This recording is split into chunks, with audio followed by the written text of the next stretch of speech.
the regular meeting of the Board of Commissioners, September 27th.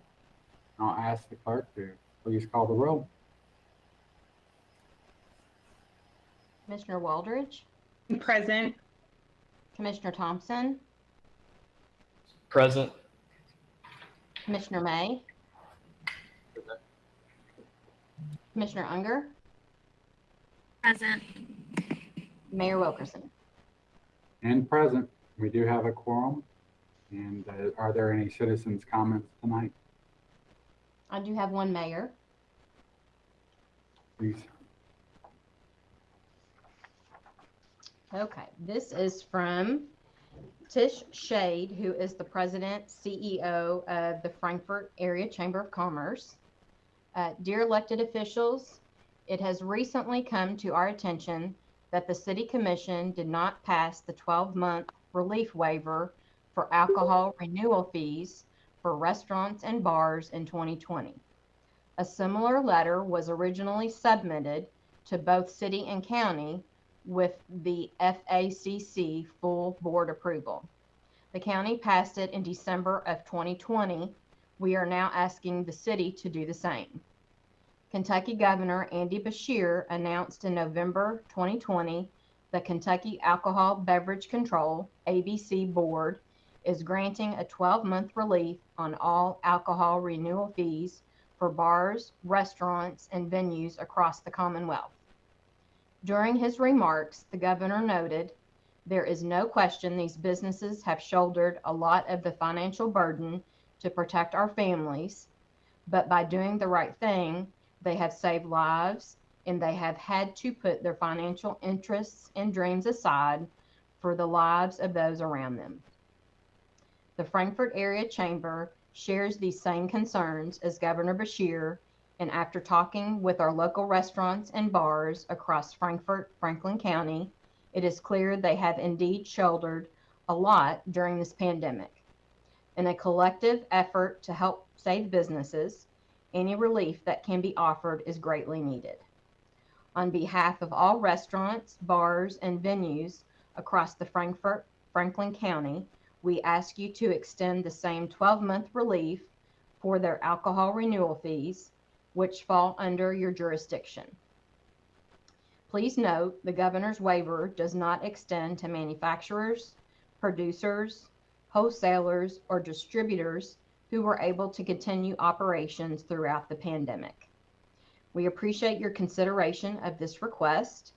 If you have any additional questions, please feel free to reach out to Tish Shade, President, Frankfort Area Chamber of Commerce. And that was it, Mayor. Commissioner Waters. Mayor, I'd like to comment. I appreciate Ms. Shade for sending in her, once again, from the chamber, their support in this. And I would have to say, coming from that commission, that it was brought up then, and I thought, and some other people thought, that it did pass because we were so supportive of it when it came up. But apparently it must have fallen through the cracks and has not been passed. And so I would like to continue moving on with this. However, I have spoken with our solicitor, Ms. Ross, in the manner that we should move forward. And I was really wanting to be aggressive about it and going ahead and moving this for a motion today at this voting meeting. But once I'd done a little bit of research and then I asked a few more questions to Ms. Ross, I think it is, Ms. Ross had, advised me, after bringing up these few questions with her, that we should move forward in maybe asking staff to do a little bit more research, as well as creating an order, because this is an ordinance, so we will need to create an order for this change. And I think to help our staff out, to let it not be so difficult in this, that we, instead of doing a 2021, whoever hasn't paid gets them waived, and then over into 2022, that make it easy for the staff and for our books, is that it will give staff time to write up an order for us if we're interested in moving forward with this, which I'm hoping all will, and that we can put this down for the 2022 waive of all fees. Therefore, it's not confusing for our staff to do 2021 and 2022. But I would like to, ask staff to move forward in drafting an order that can be presented at our voting meeting in October to bring this forward for a commission vote for the 2022 waive fees for the alcohol.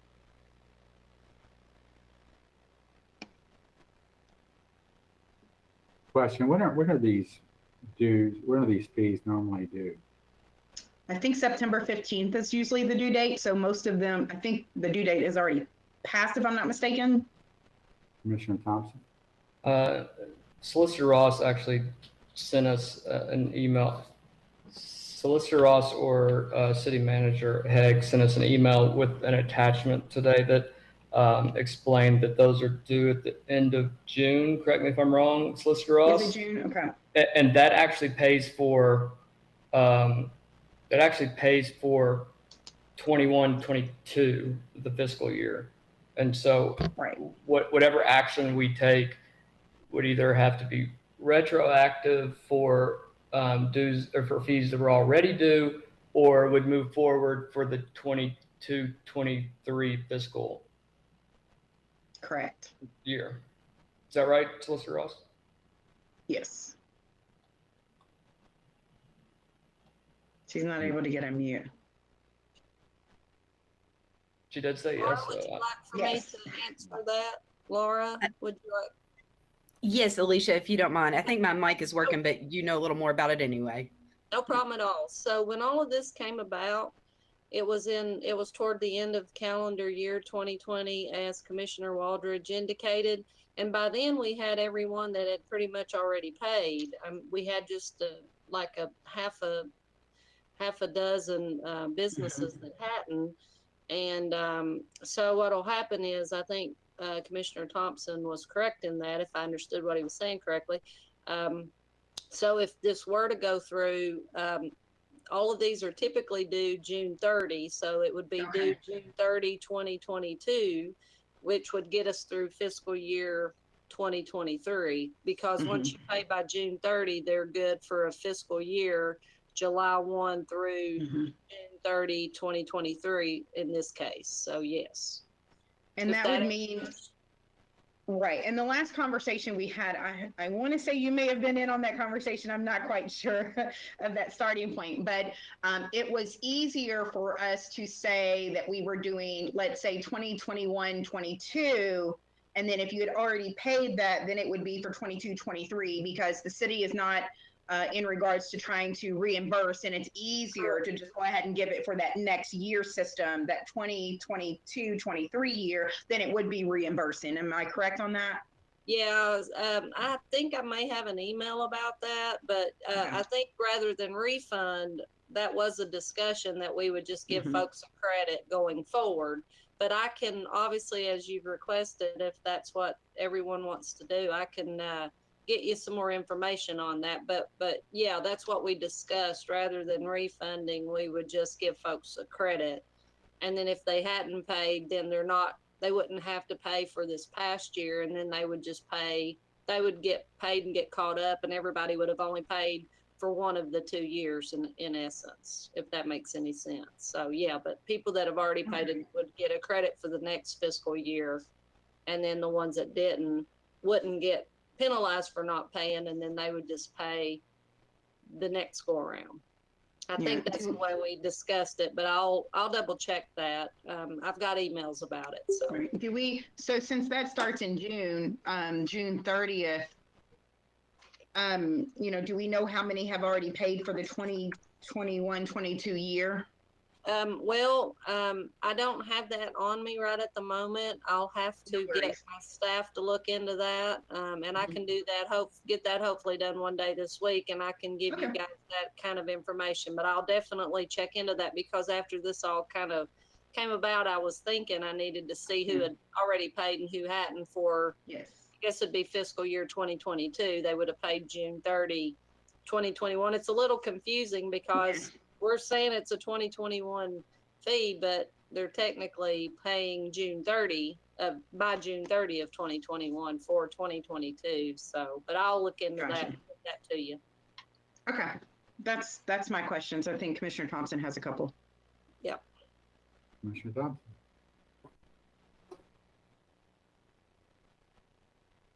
You're on mute.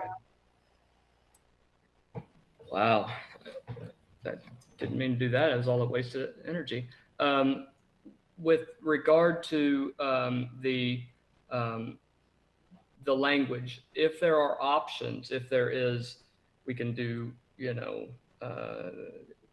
looking back or moving forward or whatever it is. I know that there is confusion with regard to if it was even due at all from a number of our constituents. So I want to make sure that whatever language in that ordinance we come up with, that there is a grace period extended or something that specifically says there is no penalty for not paying this. I think there was genuine confusion of whether that had passed and whether it hadn't. And I don't want any of our small businesses, I don't want any of our businesses to be penalized whether previous commission or this commission wasn't clear about things. So I want to make sure that we protect them from a penalty standpoint as well.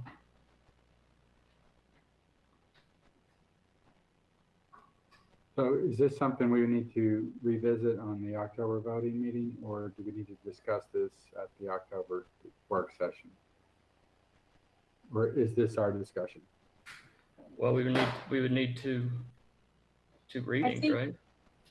If Oh, I would yes. offer, I know Alicia wants to find out a little bit more information, particular how many people have paid or not paid. So I'd recommend we can present that to you all at the work session, and then you can vote on it at the voting regular session towards the end of October.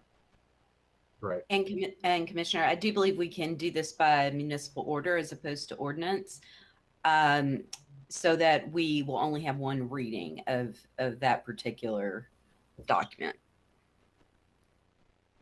And this will be a one-time, not a reoccurring, of course. So that will also be in that verbiage as well. Thank you, Mayor. No, great discussion, and I know we've all received some feedback on that this week, so great. So we're Now- asking staff to move forward in this order, correct? I just want to make sure it's clear because it fell through the cracks last time. right now, October in work October. session. I got it. It'll be on our work session in October. Awesome. Thank you. And thank you all. And well, that was the only citizens' comment. Now we have some recognition. Our fire chief, Wayne Briscoe, was recently awarded the Kentucky League of Cities Fire Chief of the Year. And I think it's important that that doesn't happen very often, right? Although I think it has happened in Frankfort before, but this is a big announcement. So is the chief, is he on here?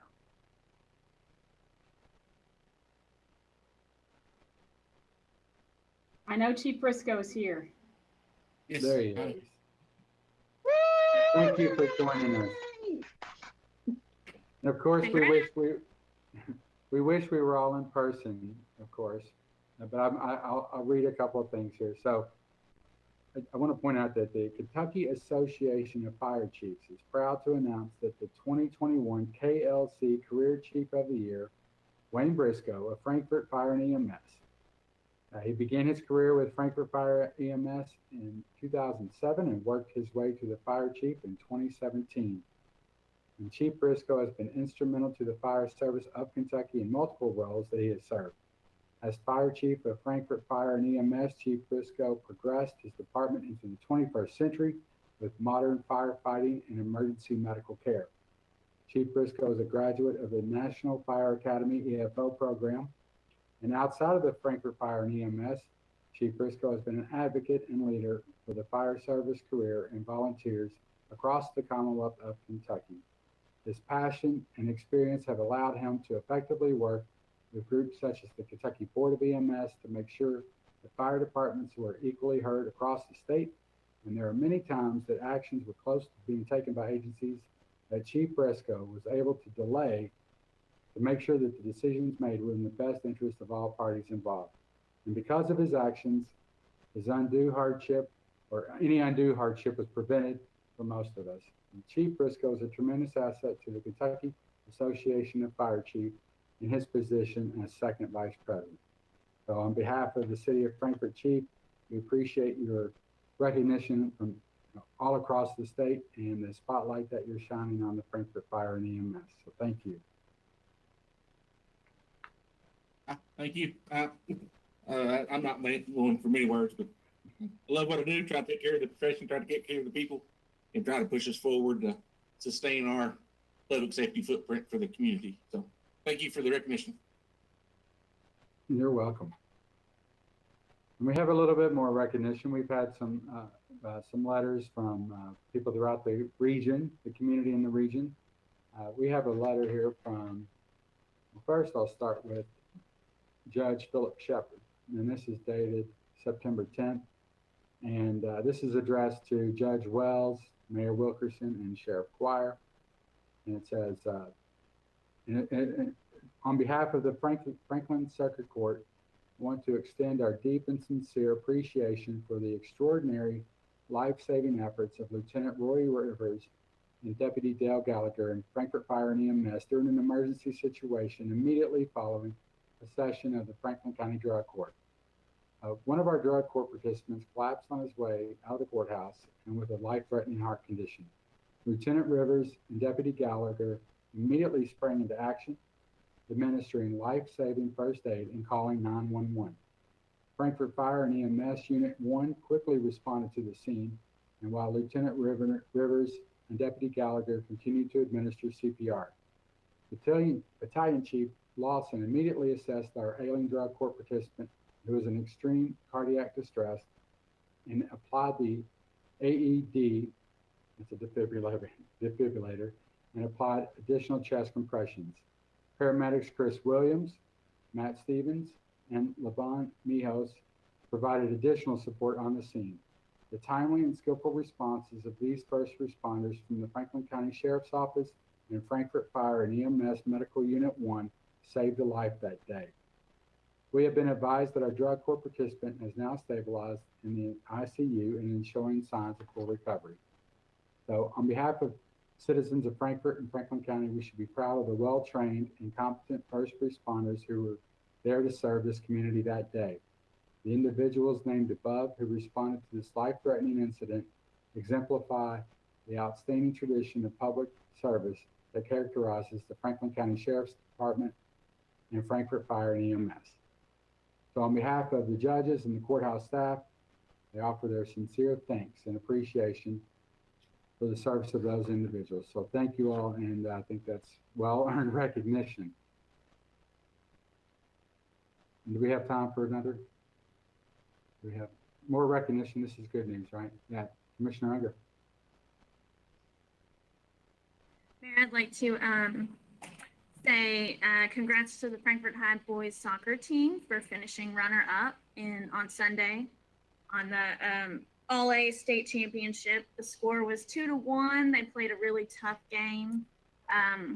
It was actually the first game I brought my kids to, and I think they enjoyed it. We got to watch the second half of the game right behind one of the goals, and they played a great game. They left it all out on the field. So congrats to the Panthers. Good job, guys. Commissioner Thompson. If anybody has read any of the stuff I've said over the last week or so, and everybody in town knows that I am a flyer. I do not give praise out to those Panthers down there. But I've got a lot of friends whose kids play down there. Frankfort High is having the best season they've ever had in boys soccer. This is a phenomenal group of kids. The team that they lost to, Kentucky Country Day, is ranked in the top 10 in the nation. Had only been scored on one time all season long. Frankfort High took them to the absolute limits.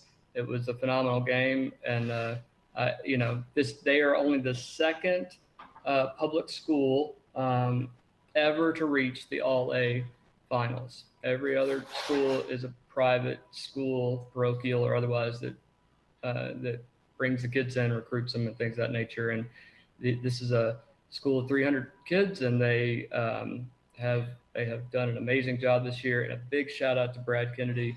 I think he and his staff have done a great job. And I just want to echo what Lisa said, that this is a great team, and it's made up of a bunch of really good kids. Yes, and everyone that was at that game yesterday, that was a true tournament atmosphere. Yes, I just wanted to add congratulations to them as well. I was wearing my orange and blue yesterday, though I was out of town. Couldn't attend, but was watching and listening to what everyone was sharing on Facebook. So I appreciate those that were sharing. But I'm very proud of them as always. I wrote a couple of posts out there and just really supportive of them. And then during this time, I guess I'd like to share that I've received a couple of calls also in regards to, giving other people their trophies and giving other people their awards and things of that nature. And I'll take this time just to bring up once again that our commission has made recognition that Brooklyn Miles was Miss Kentucky basketball. We have acknowledged that, and she will have her sign just as Wandale Robinson has his Mr. Football sign. But as limits are that it's one sign at a time. And so we wanted to give Wandale his recognition due to COVID pushing that back.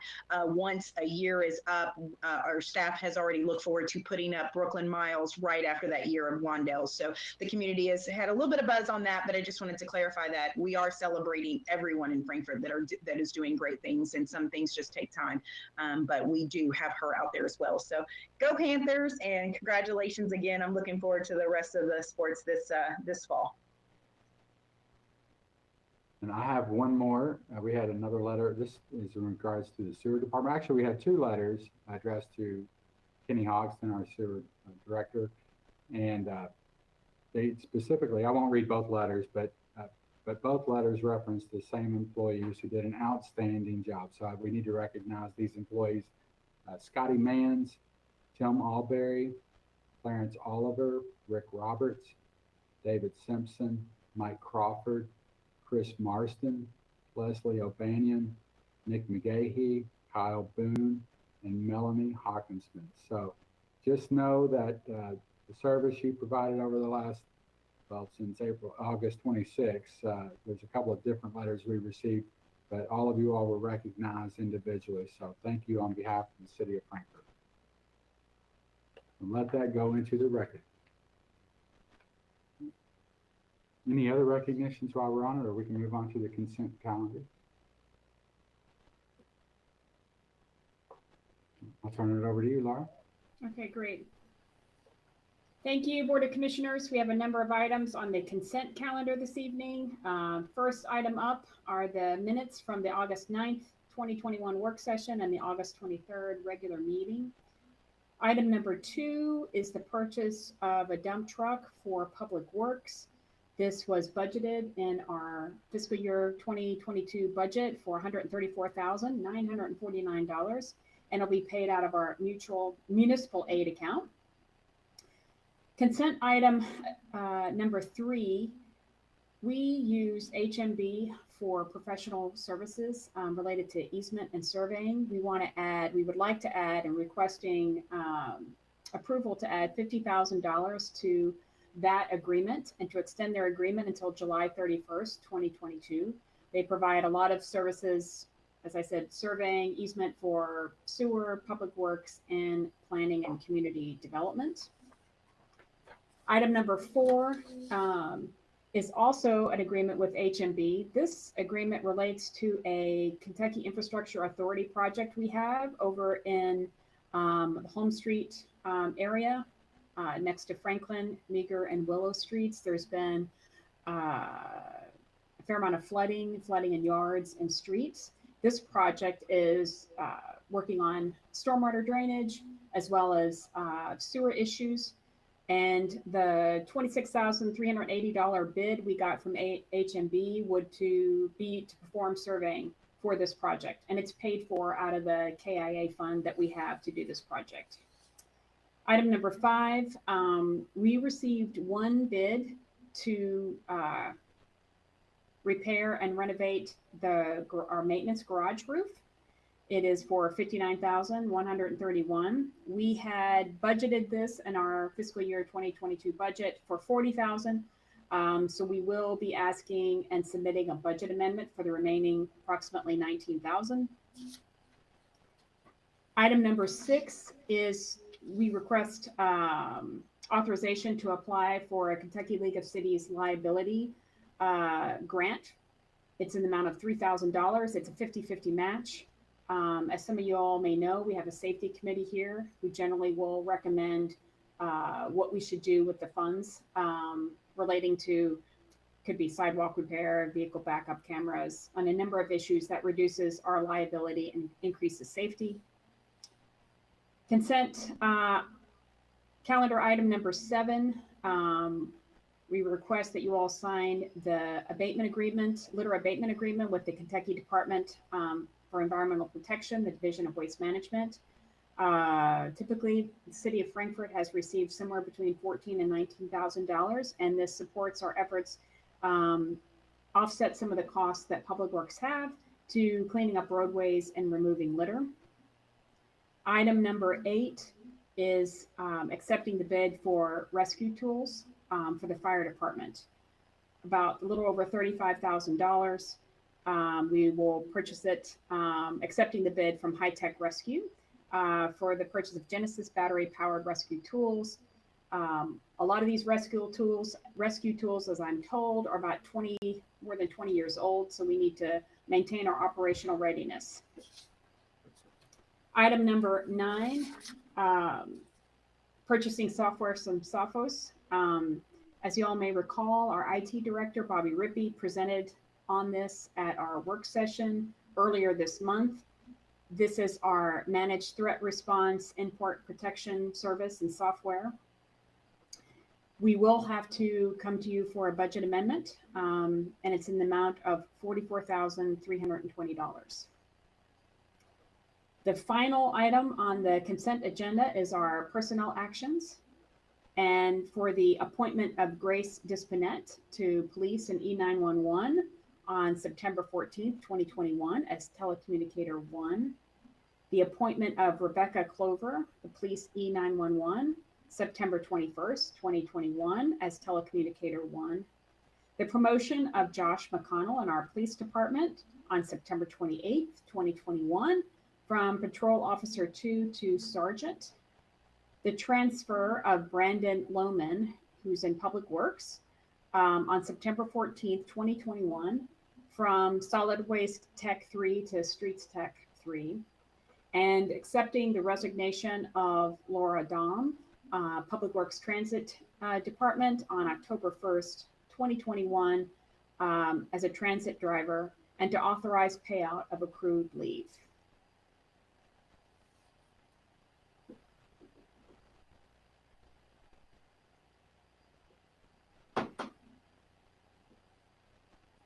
Move to accept.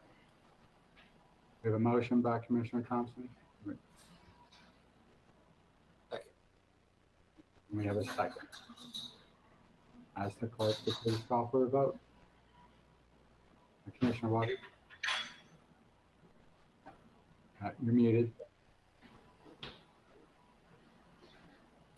Sorry, I just had one thing. With the amendments that we have, I guess this would be for our accounting. Alicia, I'm not sure, with all the budget amendments, how more does that put us over into taking more out of our reserved? What is that looking like? I added up almost about $66,000 to $70,000 along there that it's going to be amended. Is that something we're already accounting for? And what does that look like as far as our budget moving forward with these amendments? It's a concern. Our budget is slim, so. Is this something, hold on, point of order, is this something we can discuss right now? I'm sorry, sir, did you ask a question? For Ms. Ross, is this something we can discuss right now? We can if you'll allow it, Mayor. I'll allow it. So we have a motion and a second to approve it. So this is a discussion, so great. Go ahead, Ms. Boyd. As you guys already can recall, when we did the original budget, we were already expenses over revenue. So all things being equal, anything we add that doesn't have a corresponding revenue will cause that to change as well. But I know that if I'm not mistaken, I'm going to do a financial analysis maybe in November. So I've made myself a note. I do have some forms that I will update, and I can at that November session provide you with that type of analysis as well, where our budget stands, how our fund balance is looking, those types of things. Commissioner Waldridge, if and the rest of the commission, if that's acceptable to everyone, I'm happy to do that, because I know that was something that you had requested that I do in November. And I'm going to also put a budget amendment together too. We don't want to get too far down the road without doing a budget amendment, but I know a lot of things have been thrown at us. But on the bright side, there are a lot of things that have grants attached to them as well. There's some revenues attached to some of this too. So, but yes, you're right, Commissioner Waldridge. If all things being equal, anything we have that we don't have revenue to go along with it, it could potentially increase that that budget deficit. Deficit. Okay. Yeah. All right. Thank you. That's all my questions. You're welcome. And I appreciate that update for November. I look forward to that. Thank you. You're welcome. Yeah, I just want to let you know that Alicia and I talked about this, and I've shared with staff. We have a calendar, so this has already been set for November. I would also offer that at this time we've had different community partners who are also asking for additional funds. And what I've told them is that when Alicia gives us a comprehensive view of what our financial situation looks like, occupational tax revenue, how it looks, only after that, and with discussion, obviously with the Board of Commissioners, we can, whether or not we can entertain other projects and programs to support. But we got to, we'll finish the first quarter of our fiscal year and be able to give you a fuller picture then.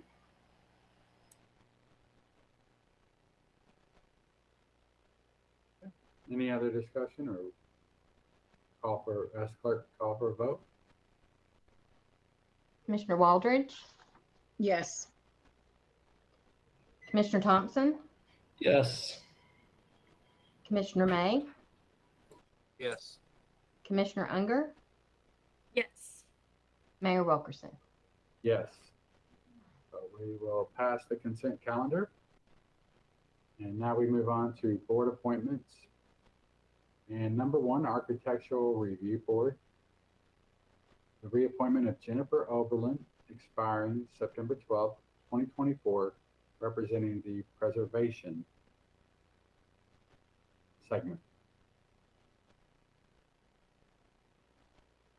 Entertain a motion. Motion to approve.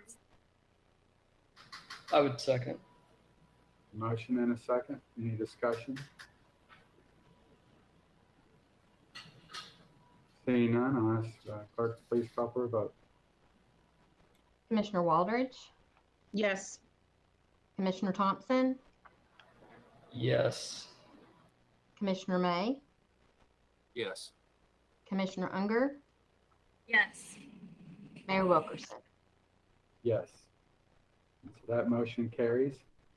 And board appointment number 2, Architectural Review Board, the reappointment of Nicole Conkle for the term expiring September 12th of 2024, representing the Historic Preservation segment. Motion to approve. Second. A motion and a second. Any discussion? Seeing none, I'll ask clerk to please call for a vote. Commissioner Waldridge, Yes. Commissioner Thompson, Yes. Commissioner May, Yes. Commissioner Unger, Yes. Mayor Wilkerson. Yes. And that motion carries. And board appointment number 3, the Frankfort Electric and Water Plant Board, the appointment of Jason DeLong, expiring September 23rd, 2025. Mayor, if I may. Commissioner May? Yeah, I've had a lot of that I think is part of Kyle, can you mute? Kelly, we can't hear you. Commissioner May, just audible a little bit louder. Mic check. Hear me now? Yes. Thank you, Mayor. Mayor, I've had some community interest in this position, and given the importance of it, I think it's arguably one of the most important ones I'll be voting on, and I would like a little more time, and therefore I would make a motion to table appointment number 3. I'd second. Okay, we have a motion and a second to table this appointment. Any discussion? Commissioner Thompson. I have a question for Commissioner May. May I be allowed to ask that question, Mayor? Yes, go ahead. Commissioner May, can you give us a particular reason that we should table this? I know you discussed that it should be important. Is there an issue with the nomination, or are there other names that are being floated that need to be addressed, or is there some reason that we need to be made aware of a deficiency in the nomination? For me, it's just about a matter of time. The agenda coming out on Friday and getting having the strategic plan meeting and personal and professional obligations over the weekend. Just feeling like I could use a little more time to make that decision. Thank you, sir.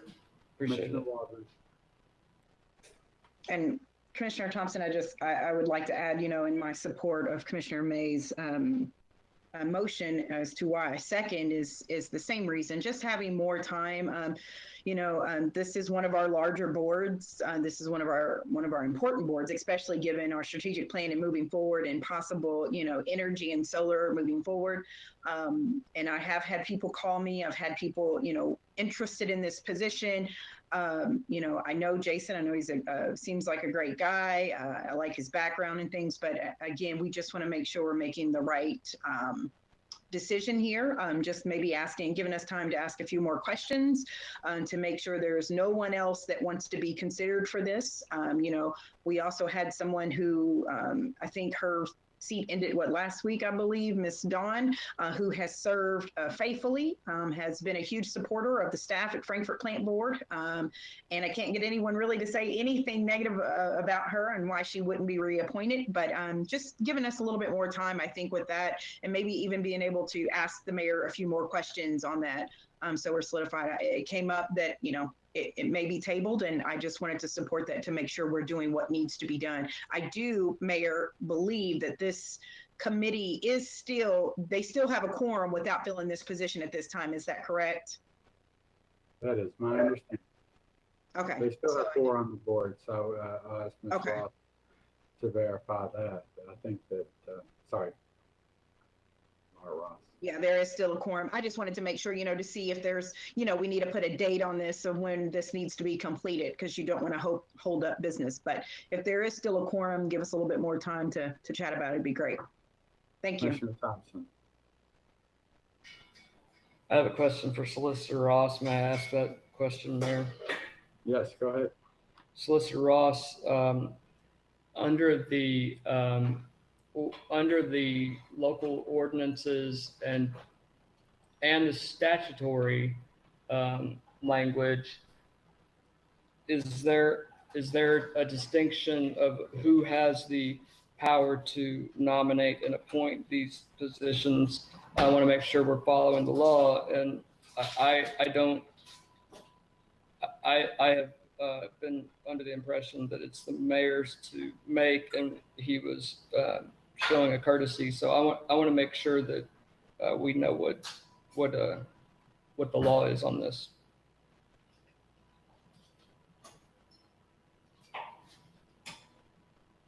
Sorry, having a little bit of technical difficulty, user error, Bobby, not anything else. It is the mayor with Board of Commissioner approval. Okay, so he can nominate, and the approval has to be a majority vote by the commission? Yes, that's right. Mayor nominates, and the Board of Commissioners would vote as they would on any other matter. Okay, thank you.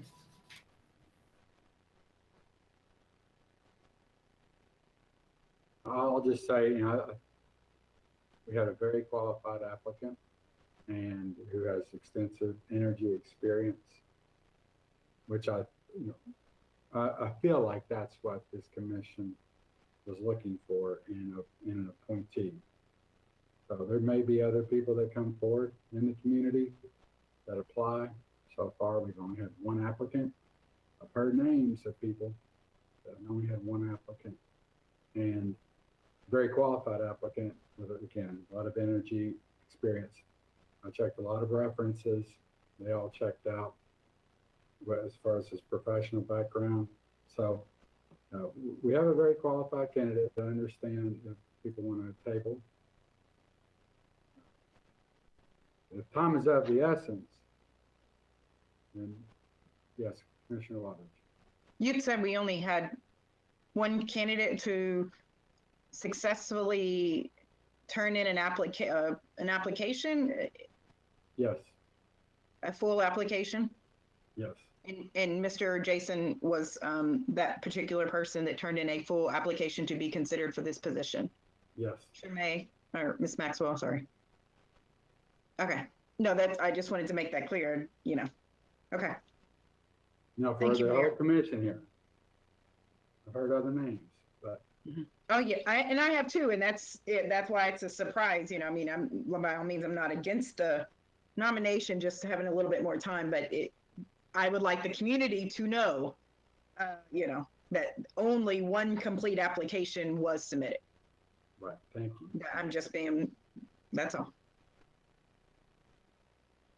Is there any other discussion on the tabling of the application? We have a motion, we have a second, and I'll ask the clerk to please call for vote. Commissioner Waldridge, Yes, I was wanting to table it. That's what I'm voting on. Sorry. Okay, sorry. Yes, I'm sorry. Yes, I will go for table. Commissioner Thompson, No. Commissioner May, Yes. Commissioner Unger, No. Mayor Wilkerson. No. Motion fails. So now we're back to the original. We have an appointment of Jason DeLong to the Frankfort Electric and Water Plant Board expiring September 23rd, 2025. Commissioner Thompson? I will make a motion to approve the mayor's nomination to the Frankfort Plant Board for the period described of Jason DeLong. Second. We have a motion and we have a second. Any discussion now on the appointment of Jason DeLong to the Frankfort Electric Water Plant Board? Commissioner Waters? I just want to make clear, I know that tabling it and giving a little bit more time, not to say that I can't say yes for him, but there was only one applicant, is what I'm gathering. But does that mean that Dawn, who is coming off, was she supposed to submit an application? Because I know she's had several conversations with the mayor, myself, and some other people, and us wanting to reappoint her, and nothing has negative come out as far as her leadership and things of that nature. So I was wondering, does she not get, and maybe this is a Miss Maxwell, does she not get to be considered for reappointment if she doesn't submit an application? Because I know she was wanting to be reappointed, and as far as I'm concerned, I haven't heard anything negative on this board member. So I just want to make sure that maybe that there was not a misunderstanding on her wanting to be reappointing, speaking with the mayor, myself, and several other members, I'm sure, in her support of getting reappointed. Does she need to submit an application to be reappointed? I just want to be fair, across the board. I'll have to ask city clerk about that. I know that they automatically, if they're not reappointed, when their term ends, that's it for the plant board. Maybe Ms. Ross can help me as far as reapplying for the reappointment. Commissioner, let me take a look. and see what that is. It may, if you all don't mind, I'll take a look while you're going on, and if I can find an answer on that, I will report back here shortly. I know Frankfurt Plant Board is a little different from some of the other boards. So And I just want to make sure that, you know, before I vote on this, that I'm not leaving out another member who may have not understood that process that she needed to reapply by application, when I know she's talked at least to 3 of us, I believe, you know, in her wanting to be reappointed. And yes, I understand that her, I want to say her date fell off last week. What was her date, Mayor? I think it was September 24th. So yeah, so that would have been last week. Was that what, last Thursday? It was the 23rd, Friday. actually. So it 23rd, was the 20, so it was the 23rd. And when we received our agenda on Wednesday, Mr. Jason Dollar, his name was already on the agenda to be for this position, which would have been before her 23rd drop-off date, meaning that was her last day. That means when the agenda went out on Friday and she found out about it, that means she was then off the board past her date. So within those couple of days, do we need to speak with her, that she's been very verbal, and let her be, I don't know. I mean, I'm sure the mayor, you know, didn't receive an application, so maybe that's why it was not considered to reappoint her. I'm not sure what his discussion has been with her. But I do know that she spoke with me and a couple other commissioners in her wanting to be back on, and I've had several members support her in the community by calling me. I just want to make sure we're giving this fair. If we're going to say it's about applications, did she know she was supposed to apply on the 24th being Friday versus Wednesday when her name was not on this agenda, on the first agenda that was printed out, versus Thursday? Does that make sense? I know it's really close to no, but I want to be fair. No, and questions, and I can say that, you know, my assumption was she did not need to reapply. And because she was already on the board, it was a choice between either reappointing Don Hale or submitting someone new, and I chose to submit someone new. Okay. So it wasn't that she wasn't being considered, Mayor. It was that she did not have to apply.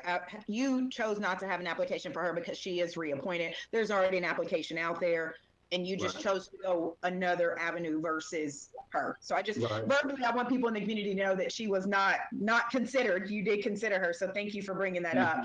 But I just like things to be clear. I don't want anybody to think that we left people out and we're using. Does that make sense? So I'm just trying to clear the air. Okay. So then that makes, okay, well then thank you, Mayor, for that. I appreciate that. So basically we had 2 individuals up for this position to either reappoint Ms. Dawn Hale or to add another position, Mayor. And I'm assuming you're adding Jason as what you shared earlier, that he has energy background. Would you like to share a little bit on a little bit more on why you chose him versus going with a reappointment that has positives across the board as of right now that I'm aware of? Sure, and you know, looking at his resume, he has a lot of energy experience consulting with other municipalities, colleges, and companies in terms of energy efficiencies, renewable energies. He understands it seems to be that he understands all the systems and how companies and cities can save monies and utilities. I've checked with a few of his references, projects he's worked on across the country, including developing plans for Harvard University, Berea College, University of Kentucky. I've gotten a lot of great feedback on his qualifications. He seems to be regionally or nationally known in this space. I think since we have somebody in the community that does this, we have an opportunity here to put somebody on that, because one of the things when we've talked, and one of the things I ran on was we need to move into the 21st century. This seems to be a move in that direction. And he's also a remote worker, which is something that, of course, we're also targeting as well. Understands that dynamic. You know, I think it's as far as qualifications are concerned in terms of the energy space, and this is the electric and water plant board, it seems well qualified. Yes, Commissioner Waters. I see that Jason is on. Could he come on? I see his name is there. Yes, is he here? Could he come? Could he? I see his name, but he may not be. I don't see his face, but his name. Hey guys. Hey, Jason. How are you? I'm doing good. I'm sorry. I saw your name, and the mayor just sort of gave you a great verbal veto, which was awesome. I know bits and pieces, so that's amazing. So, I mean, would you like to take a moment to share a little bit about you and why you want and feel you're the best person for this position with the community? Yeah, absolutely. Thank you guys. This is a real honor. When Lynn called me a week and a half ago and told me that he would like me to apply, I was very honored. I'm from Frankfort, and I went to Frankfort High. I went on to University of Kentucky for architecture, civil architecture, and then the University of Cincinnati to do community planning with a focus on energy and sustainability planning. And from there, I went on to China to work in the carbon market, and came back and worked in Boston. And I really cut my teeth as a consultant in Boston, working on the 2008 DNC carbon footprint, which was the entire city of Denver for the Obama administration before Obama was elected, and really learned a lot about climate change and carbon and how that works. But really, more importantly, fell in love with consulting as a way to help solve problems and help really move agendas and opportunities forward. At the same time, I really learned about sustainability is usually qualified. People talk about, well, we need to save the planet, or we need to save trees.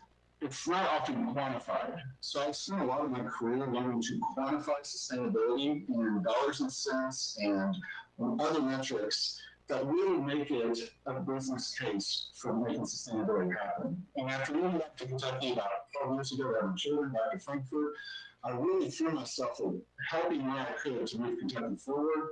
I've worked on energy efficiency, I've worked on conservation, I've worked on solar, from the commercial to the industrial, cities, universities.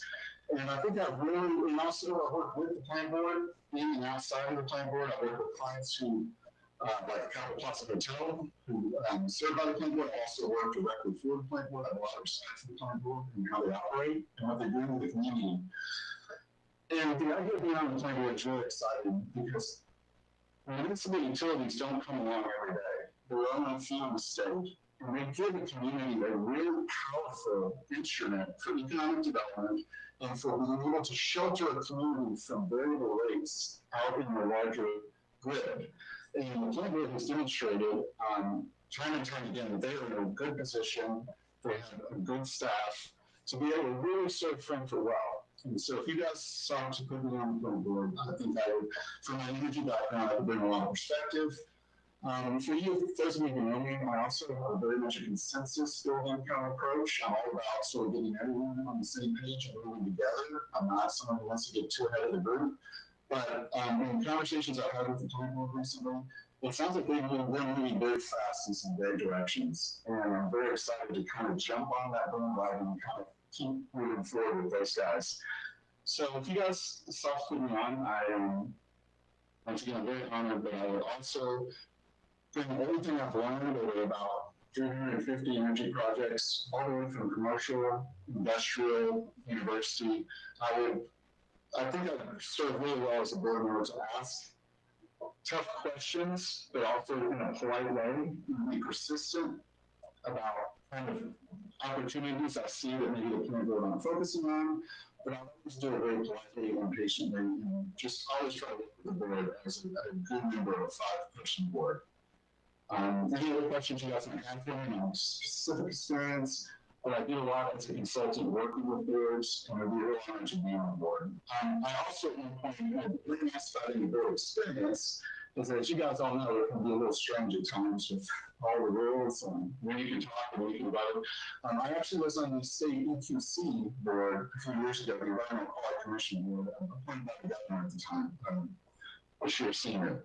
So I have served on the board. I think I was on that board for 2 years, really looking at statewide environmental issues, including the pipeline that come across the table, and we're looking at the pipeline that that failed to happen, and we were actually bringing those type 1 people into the room and asking them the tough questions. So I've definitely served on a sustainability board at the state level, and I think I bring a lot of experience to the board here in Frankfurt. Thank you. Thank you, Jason. Thank you, Jason. Thank you, Mayor, for my questions. I'm finished with my questions. I say call for a vote. Okay. City Clerk, would you please call for a vote? Commissioner Waldridge, Yes. Commissioner Thompson, Yes. Commissioner May, No. Commissioner Unger, Yes. Mayor Wilkerson. Yes. And that motion carries, and congratulations, Jason. And thank you all for the added questions and participation. All right. We'll now move on to action items. Number 1, we have a second reading. So I will ask Laura Ross, Commissioner Thompson, you need to read this? Yeah, Mayor, may we take a 10-minute recess, please? I need to reset and get on my phone and continue. And since we're moving into the action items, I think this is probably the best place to do it before we start voting, if everyone is okay with that. Sure. I second. Okay, motion and second. All those in favor say aye. Aye. Aye. Okay, we'll take a 10-minute recess. Thank you all.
move on to action items.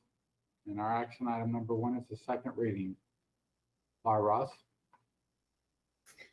An ordinance establishing procedures for permitting and operating commercial quadricycle businesses within the city of Frankfort.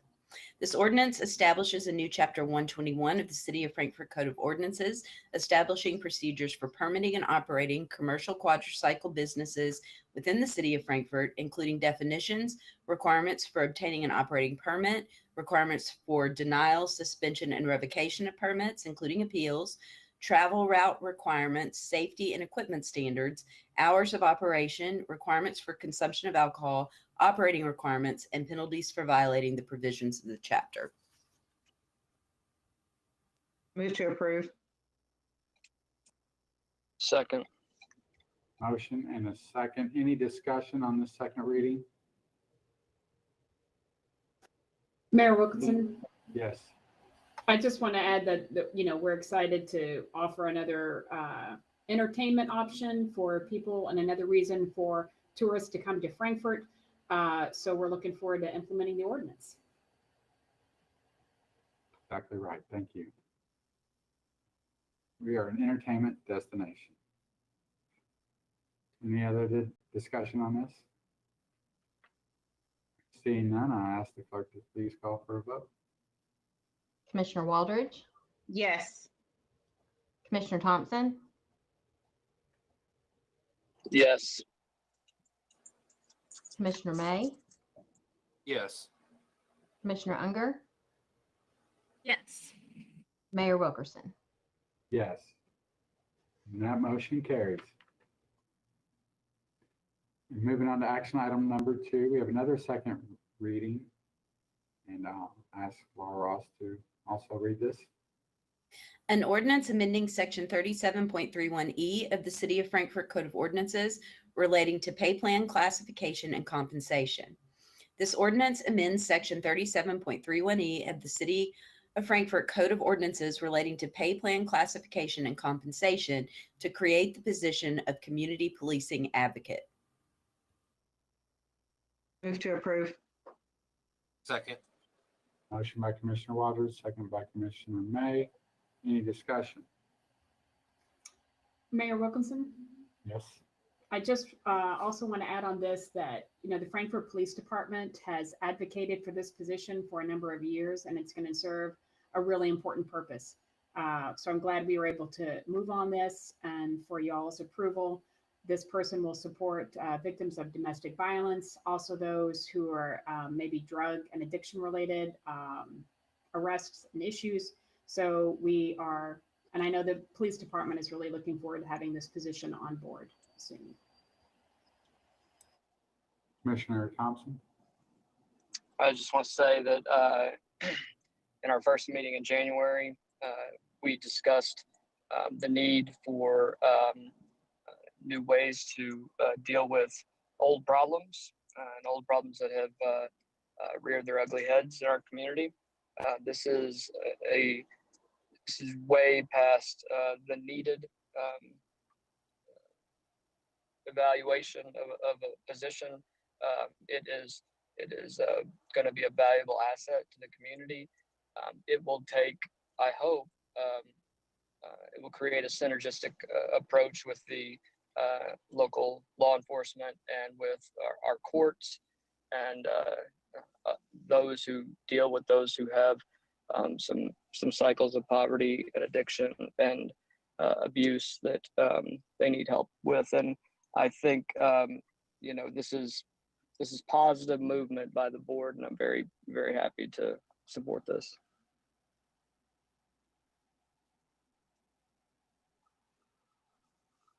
And I'll also say this is something that it's been on our radar for a while. I'm so glad we're able to vote on this tonight and help the police force. And hopefully we can add more in the future. I think this is needed right now with the situation in our community. Problems now are more about addiction, homelessness. We need to address those. And this is going to be one step in that direction.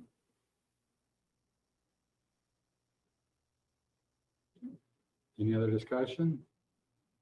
Call Seeing for a none, vote, Mayor. Yeah, ask clerk, please call for a vote. Commissioner Waldridge, Yes. Commissioner Thompson, Enthusiastically, yes.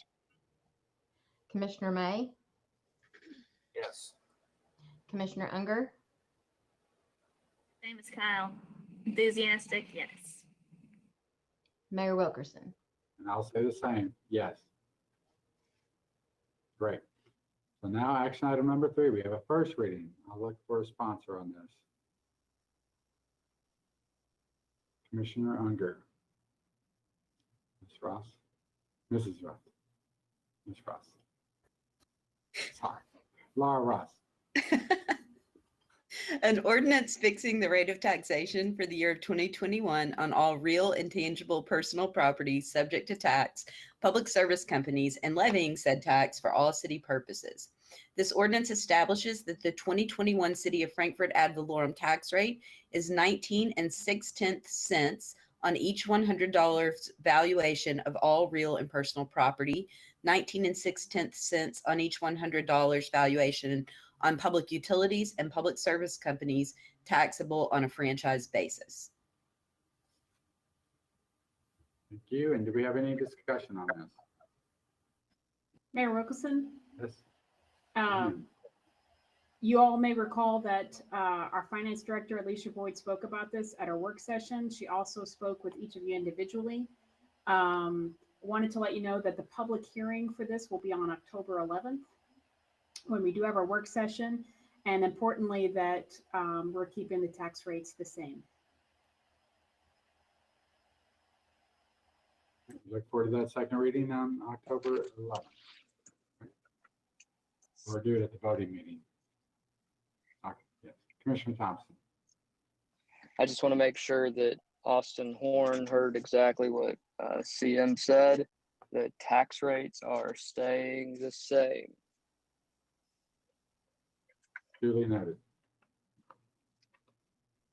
Is there any other discussion related to that first reading? Nope. Okay, seeing none, we'll move on to first reading.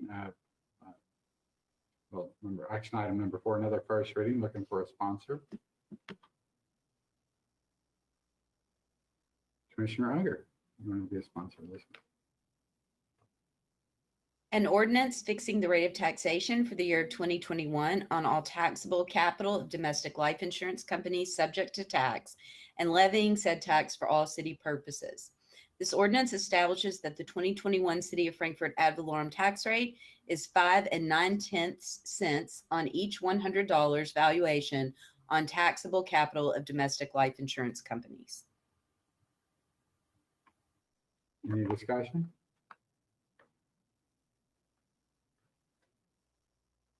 Seeing none, we will now move to action item number 5, another first reading. And I'll look for a sponsor on this one as well.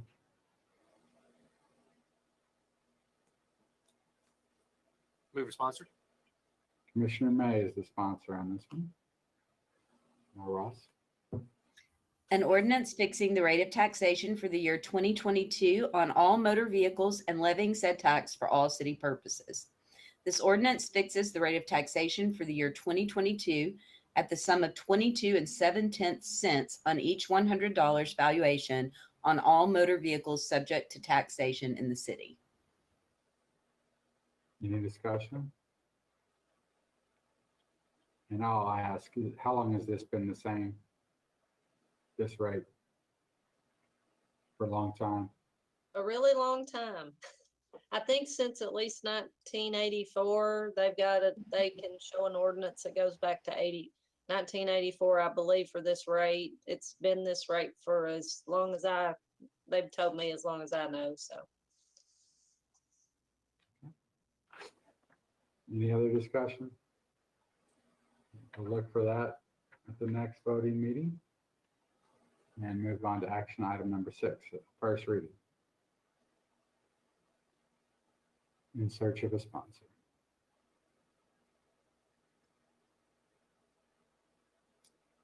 Commissioner May again. Thank you, Commissioner May. Ross? An ordinance rezoning property located on Holmes Street with the address of 207 Holmes Street, more specifically described as PBA map number 06444040004, from Industrial Commercial District IC to Limited Commercial District CL. This ordinance approves a zone map amendment for the property with the address of 207 Holmes Street, more specifically described as PBA map number 06444040004, from Industrial Commercial District IC to Limited Commercial District CL. Any questions or discussion on this? I see none. We'll move on to action item number 7. Laura?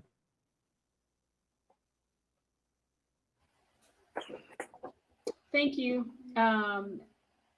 For this action item, we are looking for approval to apply for the Transportation Alternatives Program, to apply for funding to extend our Wilkinson River Trail to Cove Spring Park. As many of you may know, this is a priority for Walk Bike Frankfort. So we are really excited to focus on this, apply for the funds. It requires a 20% match, which is about $70,000 for this approximately $350,000 grant application.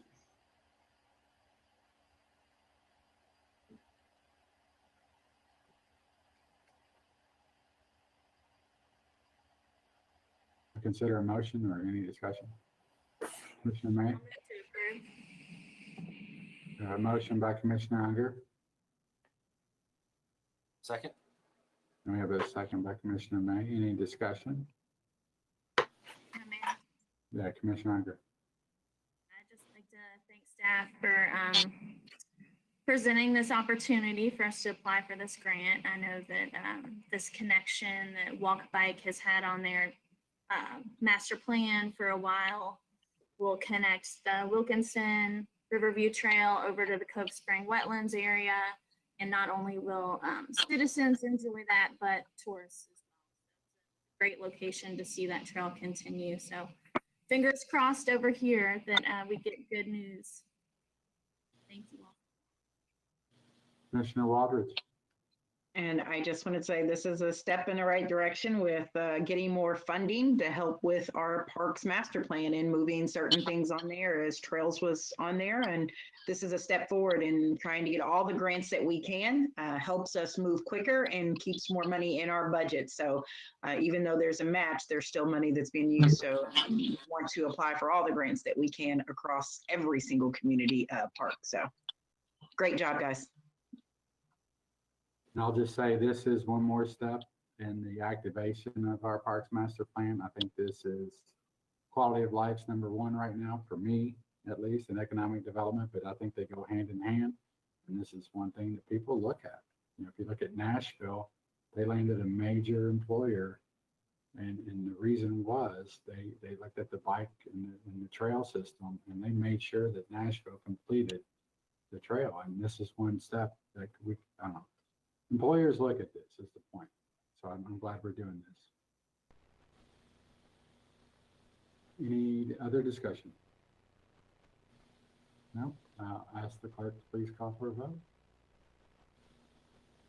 Commissioner Waldridge? Yes. Commissioner Hoffman? Yes. Commissioner May? Yes. Commissioner Unger? Yes. Mayor Wilkerson? Yes. And that motion carries. Next up is action item number 8 or 9. We removed number 8, correct? Number 9, 245 West Main Grant Contract Amendment. Thank you, Mayor. And I'm glad to have Rebecca here too. This is, the City of Frankfort did a reinvestment grant program in 2019. This piece of property, 245 West Main, had successfully applied and received grants. There's no monetary impact. This is merely some flexibility as the building changed hands to be able to continue the work. And one thing I wanted to add, and if Rebecca had some other details she would like to share as well, is that this has been a successful program. and getting buildings renovated, supporting businesses and property owners to renovate buildings. We were not able to do this in the 2020 budget, but I would suggest that, and that the commission may want to consider this, and staff can look at kind of retooling the program, making sure it's opened up to more buildings across Frankfort, not necessarily just downtown Frankfort and South Frankfort, but that there are opportunities, because this has been a success story for the city of Frankfort for the investment.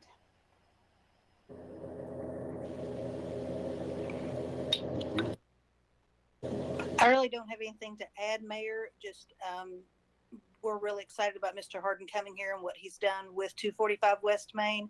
And like Laura said, we just actually need to tweak his contract. We had the original contract that he would have all of his building or all of his windows installed. He has the windows on site. He's just using those openings to get some materials in the upper floors. So our building inspector was fine with it. Planning department was fine. So we just ask your permission to change that contract a little bit. Yes, and to clarify, this money was allocated, what, 2017, 2018? 18, I think 2018. Sure. Any questions or discussion? Motion to approve. I'll second Commissioner Unger. Thank you. So Commissioner Unger seconded Commissioner I Walden. think Commissioner Thompson is trying to waive. Yes, Commissioner Thompson, you have any discussion? You have the floor. Yeah, so sorry, I was trying to get everybody's attention. Can somebody physically describe which building we're talking about? I think I know. I want to make sure that we all everybody's under The corner of St. Clair and understanding. Main. Corner of That's St. what I Clair thought. and Main next to B's Bakery, and on the opposite corner of Hobbies. It was an old bank building years and years ago, correct? Yes. Correct. Capital Trust Company, perhaps. Okay, it was. I think you're right. Okay, thank you. All right, we have a motion. No further discussion. I ask the clerk to please call for a vote. Commissioner Waldridge, Yes. Commissioner Thompson, Yes. Commissioner May, Yes. Commissioner Unger, Yes. Mayor Wilkerson. Yes. And that motion carries. Next action item, number 10. Shop Local Frankfort Gift Card Program. Yes, thank you, Mayor. As Blair Hecker presented at our work session earlier this month, we have some money left over in our Shop Local Gift Card Program. And as the commission has instructed us, we've prepared this memo for approval to implement a buy one, get one free program with the remaining funds that will be in time for candlelight and the holiday season.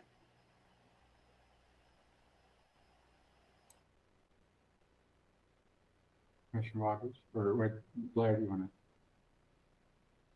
Oh, I'm happy to take questions. I was just going to say what you all have before you is the actual contract that has the terms that we discussed at the work session in 2 weeks ago, and YIFTI is prepared. Whatever we approve tonight, we can immediately get it started and rolled out by this Friday.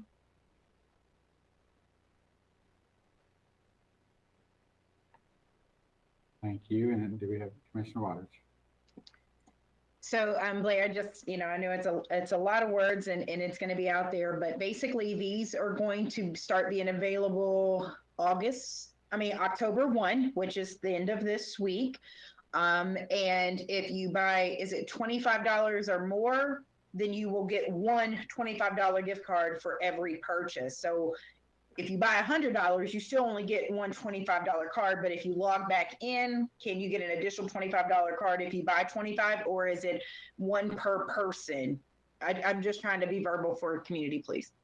Yeah, sure. So it is A $25 or more purchase. So you're absolutely correct. You buy $25, you get 25. You buy 100, you get 25. And we do have that set in this agreement at 1 per purchaser right now. And so that it's not a household limit.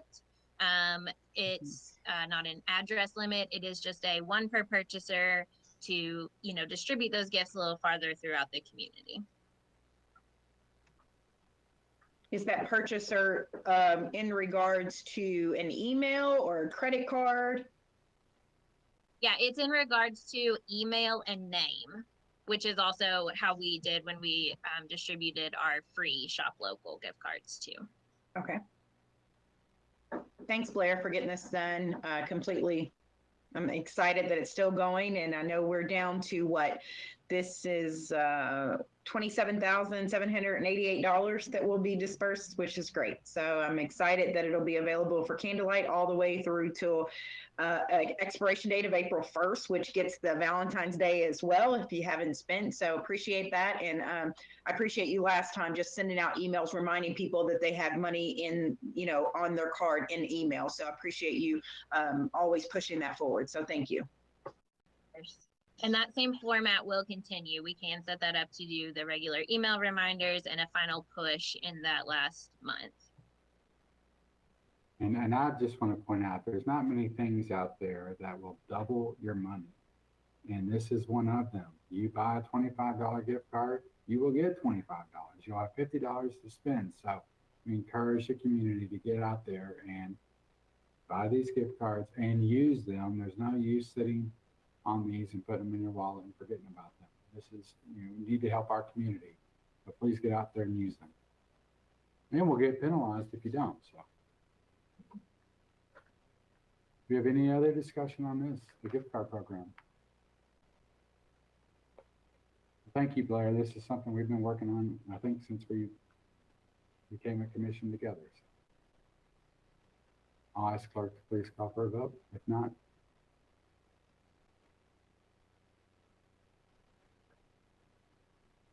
you're muted. I don't think we have a motion, Mayor. Move to approve. Motion to approve, sorry. Thank you. I had to go let a kid in. I apologize. He was knocking on the door. Sorry. Second. Thank you. We have a motion and a second by Commissioner Thompson. Now I'll ask the clerk to please call for a vote if no further discussion. Commissioner Waldridge, Yes. Commissioner Thompson, Yes. Commissioner May, Yes. Commissioner Unger, Yes. Mayor Wilkerson. Yes. That motion carries. Thank you, Blair. And now we'll move on to, yes, Commissioner Waters. Sorry, one thing, if Blair's still there, I just wanted to say that businesses can still apply to be a part of this, correct? In the same manner. So if people want to be a part for Candlelight and they have not signed up yet, please continue to sign up. We want to keep this gift card and local gift card going regardless of the money that we're giving, but please sign your business up if you want to be a part of this. And I will add, if we have any new businesses who have started who meet our criteria, please refer them to us because they are also eligible to sign up as well.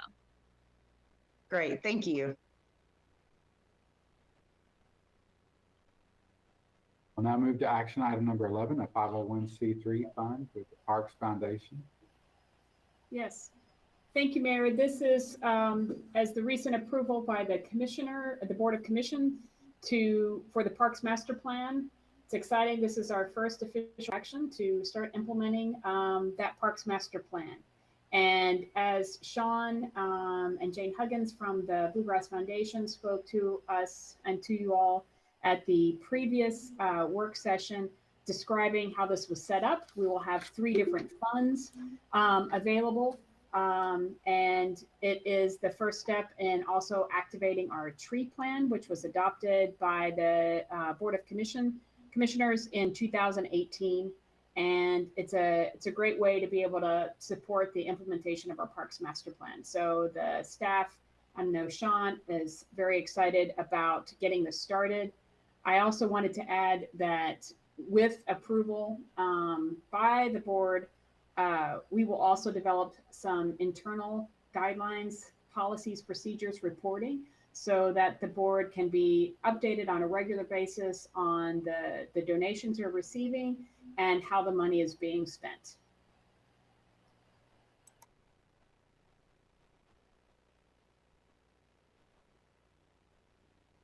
I will entertain a motion to approve.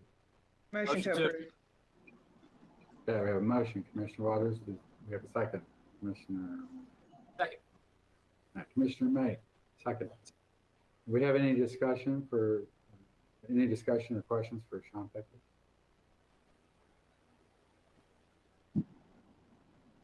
I'll just say I think this is a great idea. I'm glad we're doing it. Thank you. If not, I'll ask the clerk to please call for a vote. Commissioner Waldridge, Yes. Commissioner Thompson, Yes. Commissioner May, Yes. Commissioner Unger, Yes. Mayor Wilkerson. Yes, and that motion carries. Thank you, Sean. Action item number 12, the Yes Arts lease. Activating the master plan, arts master plan. Yes, thank you. And the staff are excited also about activating the Arts Master Plan. As you know, our strategic initiatives consultant, Penny Peeler, brought us this opportunity where Yes Arts needed a place to locate where they're going to offer classes. And there'll be a gallery of local artwork. As I mentioned in our work session, Andy Ferris, our maintenance engineer, worked with others, did a bang up job in cleaning up the old Frankfort plant board offices for this. And as Penny pointed out in the previous work session, this is linked to 2 strategies for our Arts Master Plan and integrating the artists into everyday workflow of the city, as well as collaborating with community partners with arts.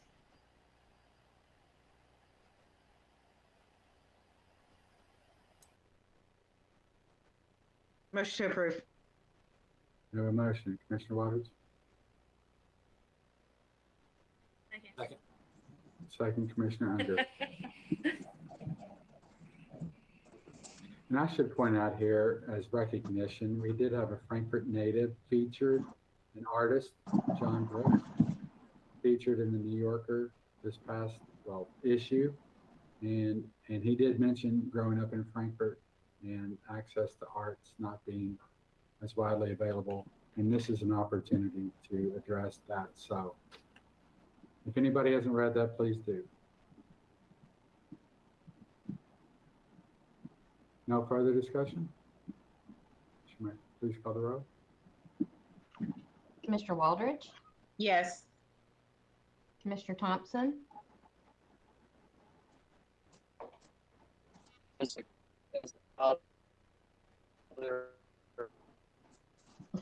kid with as a who is gifted and talented in the arts, I would be in trouble if I proved this. Commissioner May, Yes. Commissioner Unger, Yes. Mayor Wilkerson. Yes. And that motion carries. Good work. Action item number 13. Mental Health Day. Yes, thank you, Mayor. This is a municipal order to authorize a one-time holiday for city staff for October 15th. And for those who cannot take October 15th off, it'll be a floating holiday added to their benefits. Just want to say that governments, businesses, nonprofits across the nation have recognized the toll of the pandemic that has had on all of us. But also, this is an opportunity for the city to recognize the many long hours, a lot of overtime that city staff are putting in to deliver the essential city services every day to our citizens.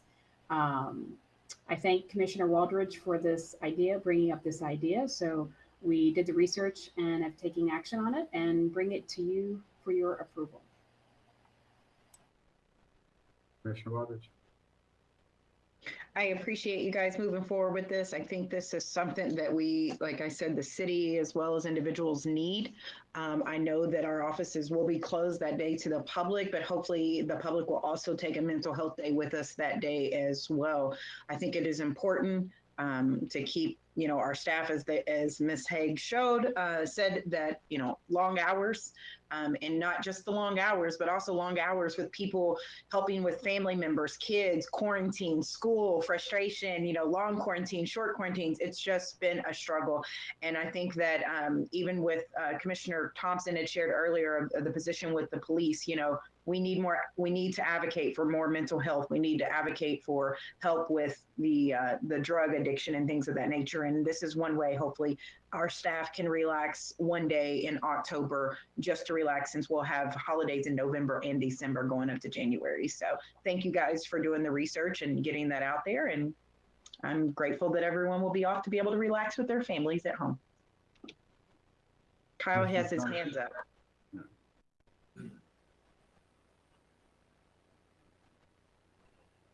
Should I talk now or should I wait until there's a motion and then have a discussion? I'll entertain a motion now. Motion to approve. Have a motion. Second. Second, Commissioner May. All right. Any discussion? Commissioner Thompson? I would like to preface what I'm about to say with we have an amazing city staff. We have the hardest workers that we should all be very, very proud of. This particular discussion item, and now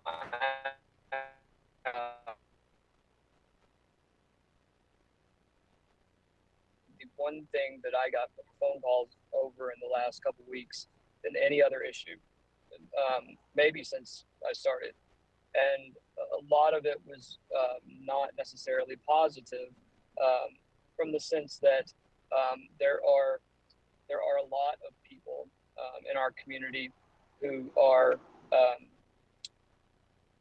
have worked the entire time through COVID. Small business owners, they have worked every day from COVID. Through COVID, they all have the same issues that we all have with regard to kids and programs and getting kids tested and school quarantines and all that. And I would have been much more in favor of giving a particular a 1 day of use it how you want to, paid leave, vacation, or medical for any reason, and be able to space those out. In this world, we have a lot of folks who need the services of the city of Frankfort at all times. Obviously, this is not going to be able to be utilized by our folks in the fire and police on that particular day. That day is also the filing deadline for all personal taxes for anyone who filed an extension for their 2020 taxes. And while that may not affect a whole lot of people, I worry that the city offices may get a lot of calls on that day of, what was paid here, what was paid there. I just think we goes to work for when an individual or state, local, federal government, they're have to make. You don't always make the most money. You don't always have the best time, best situation, but that's why we have great benefits, great retirement. Our budget is hamstrung, as Boyd and others can attest to, in regard to the 12 per annum that regard to the percent increase per 21% increase per annum that we're having to address. I just think that there are a lot of folks in town who work just as hard as our city employees. They don't get the benefit of this, and by doing it all on one day, which just also happens to be the tax filing deadline, that's a stressor for me. And I don't think that this is a very popular idea outside of City Hall, and I'm all for benefiting the members of our staff, but I think that this is I just have an issue with the way that we went about doing this, and I'm all for listening to any other ideas, and I hope that doesn't come across as objectionable or upset members of the staff. That's not my intent at all. It's to say that, when Governor Beshear told us for 18 months, we're all in this together. We can get through it. We can get through it together. We all have to be team players, and I feel like it's benefiting our folks, and on the flip side, becoming an issue for our I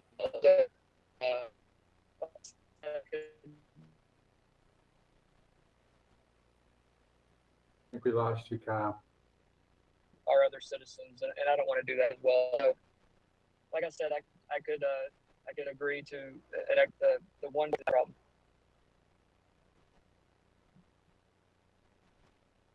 Can you hear me? Now we can. You're breaking up a little. You can hear me now. Okay, yeah. Sorry, Kentucky Tech. I just think our additional day for staff, I would have been very much staff. It just everybody all at once. I think it's not beneficial to the city at large, and it's always my goal. So that's just my 2 cents. Thank you. And we have other discussion on this. Do we have a motion on this? We do have a motion in a second, right?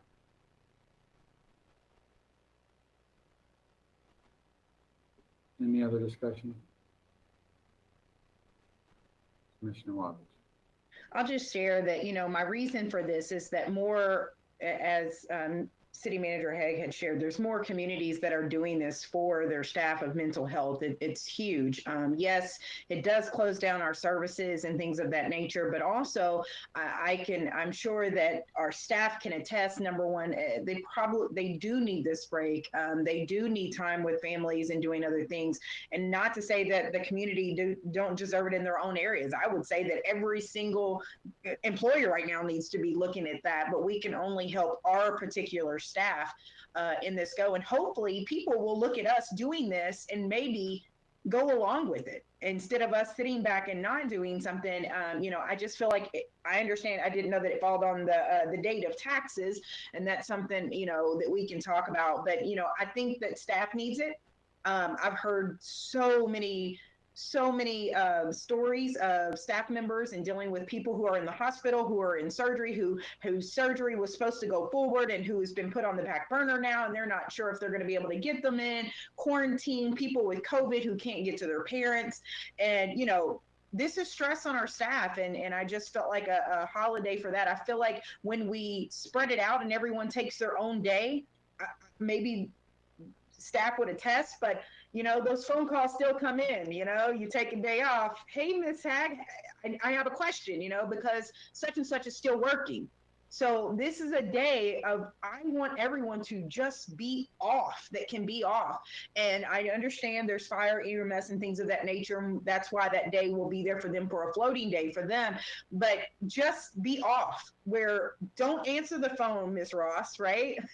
If she takes off, she still gets calls on her day off.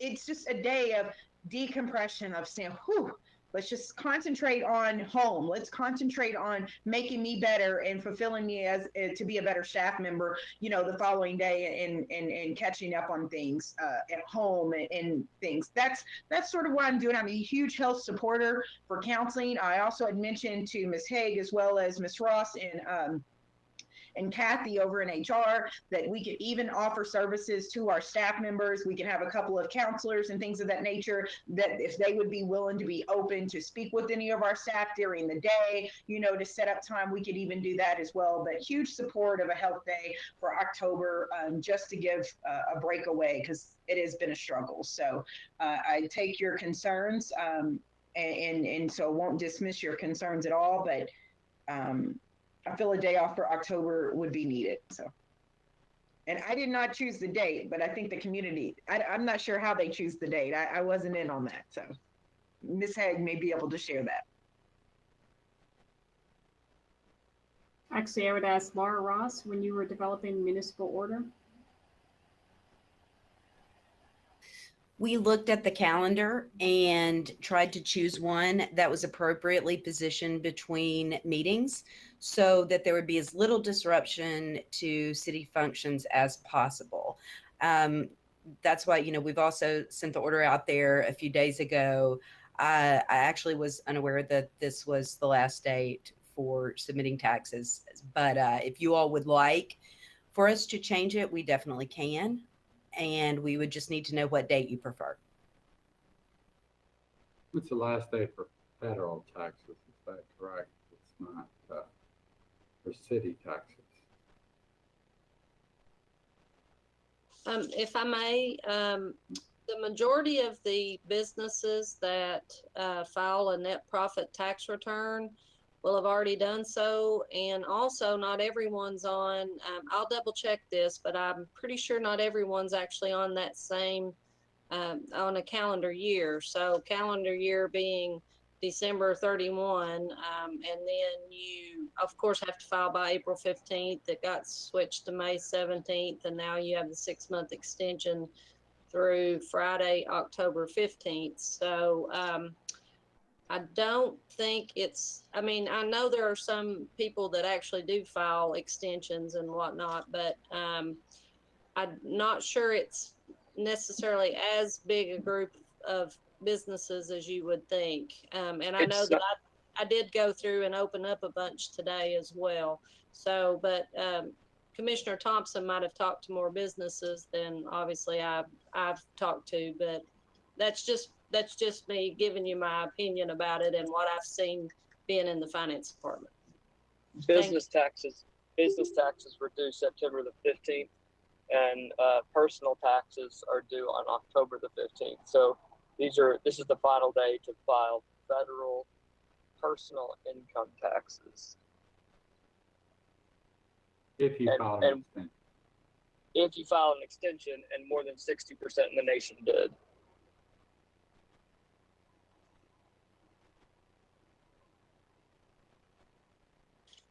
I'm sorry, Commissioner Thompson, did you say personal taxes were due September 15th or business taxes? No, business taxes are due on September the 15th federally, okay. And personal federal income taxes, if you file an extension, are due October the 15th. Okay. That explains then why I opened up a bunch of those today, because obviously those were business filings then, right. September 15th. Yeah. I must admit, that's just not something I keep up with a big, huge amount. So my apologies for not knowing that.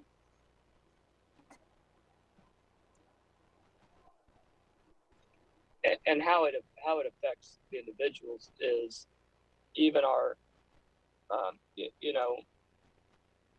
individuals who have passed through income, they can have to look up their property taxes that were paid, or they may have to look up their,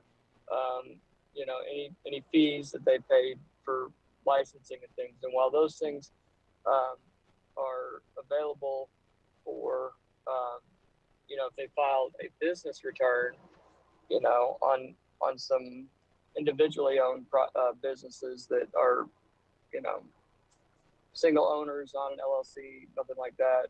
And also from personal perspective, anything that they filed that may have to involve the city could be in question, because you all know as well as I do, everybody waits till the last second to get the information they need to get it stamp filed. So I just, again, I mean, I think I totally agree with Commissioner Waldridge.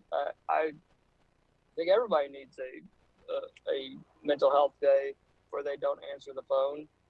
I just don't think doing it all in the same day is beneficial to the city at large. I just think we allow the individuals to have the time at it, and they can take that extra Friday or Monday to have that long weekend before the holidays and do it when they want to and go from there.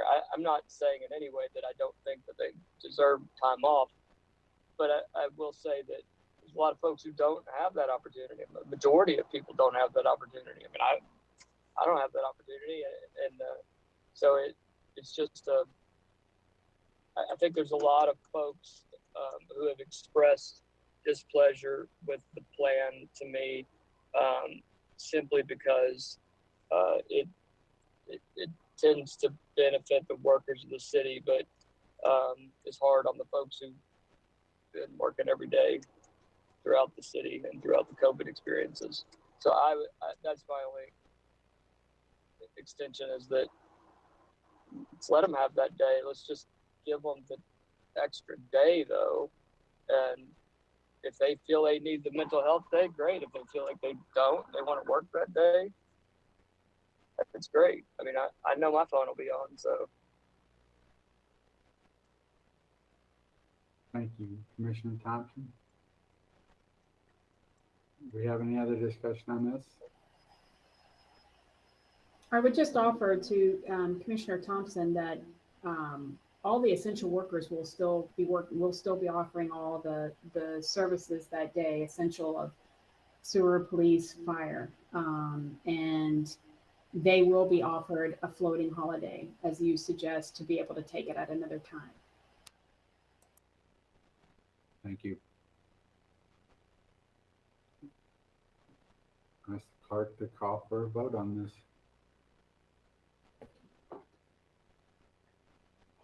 Commissioner Waldridge, Yes. Commissioner Thompson, No. Commissioner May, Yes. Commissioner Unger, Yes. Mayor Wilkerson. I'm a yes. And that motion carries. And we'll move to action item number 14. Actually, this is an update, COVID update from emergency management. Do we have Tommy Russell on? Thank you, sir. I don't know if we have an action. Yeah, thank you. Okay. Mayor, I sent you a document earlier today and asked you to forward that on. I did have an update about 4:35 this afternoon, but it didn't change very much information. So I'm not sure who's got the document in front of them. I'll run through this page by page really quick and point out the changes for you all that I see. One thing I would like to let everybody know is that City of Frankfort has been doing employee testing on an as-needed basis for several weeks now. We have been testing city and county governmental employees that meet the criteria for COVID testing. So, and Wes Willis, one of our deputies, developed a portal for everybody to go through and use that gets the employee's name in there and gets them directions, a test time, test date. And Chief Briscoe and EMS Director Joe Sebastian have been doing the testing and have done a yeoman's job. We have tested several people. You can see in that document that the test period is just for 6 days, and in that time period we tested 12 employees. Before that, we had probably tested, I would guess 40, maybe a few more than that. Just be my best guess. So we are keeping up with that. I do have other tests. I do have enough tests in to get us through for a while. So we will continue that. That way we can maintain our workforce. Those that are negative can come to work. Those that are positive, they will get directions on isolation quarantine. The second box is just the statewide positivity rate. It stayed at 10.99, I think, which is what is in your all's report. The next one, Franklin County's incident rate, I think went down a little bit from the one I sent out earlier today. You make sure. Your all said 47.1 is 45.4 that I got at 4:30 today, or 4:35.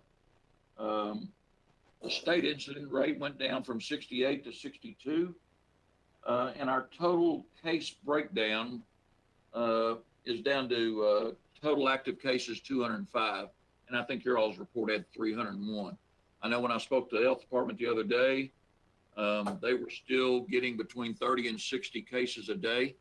We were looking for September to rival January. I think in January, we probably had 1,200 cases or something like that. So September was actually going to rival January, and we'll see where it falls when we get to the end of September. The next page is a good page. Franklin County vaccination rate, 76.71%.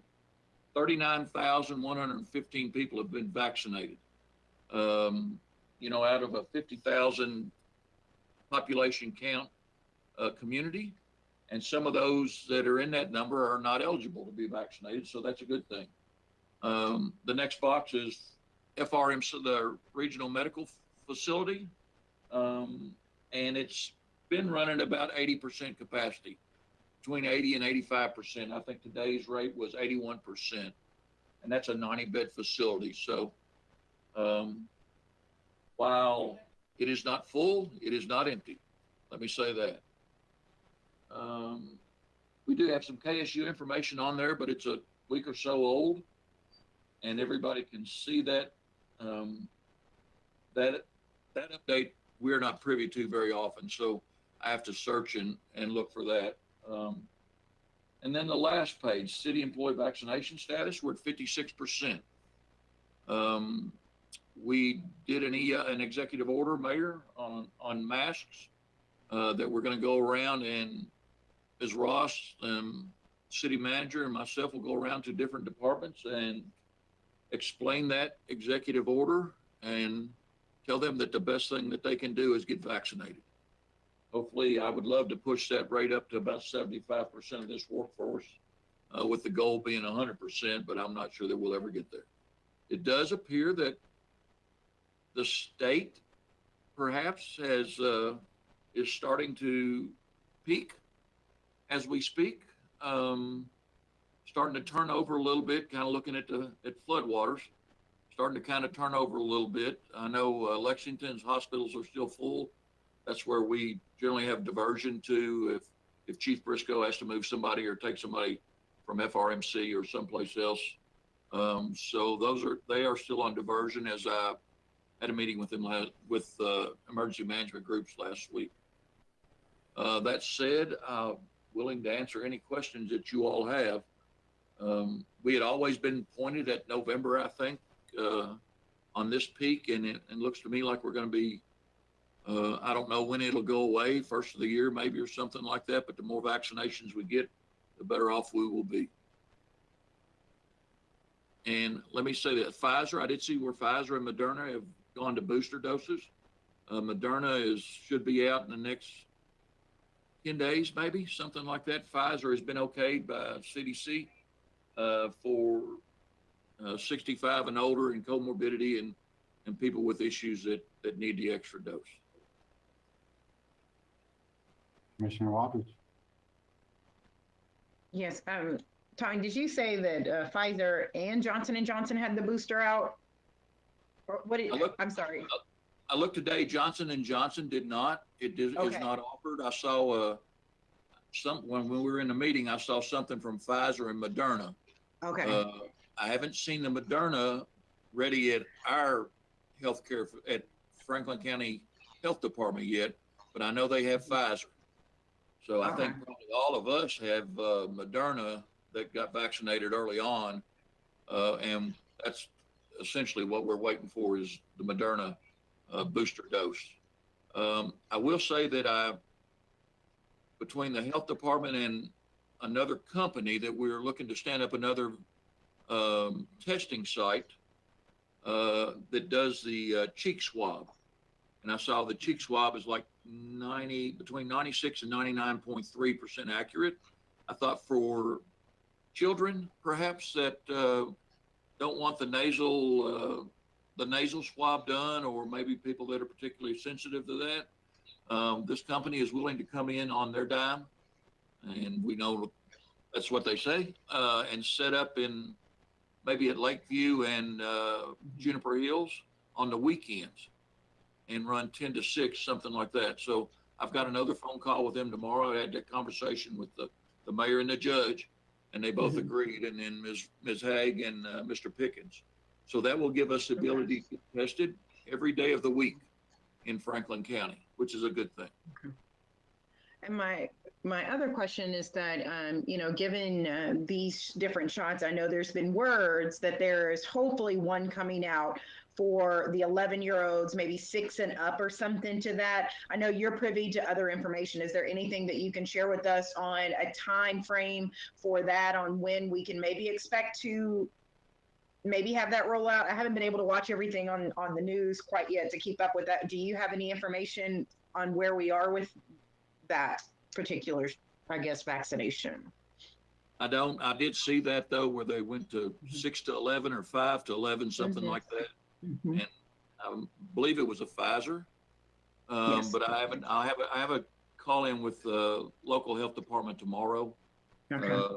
Tomorrow's Tuesday. So generally we talk Tuesdays and Wednesdays because we do our incident rate to see what color our county is, which kind of goes along with our mask mandate if we have to change that part of it. But I will update you all again as I get that information and the questions you're asking. I'll seek that information to see if I can get it. Okay, my last question.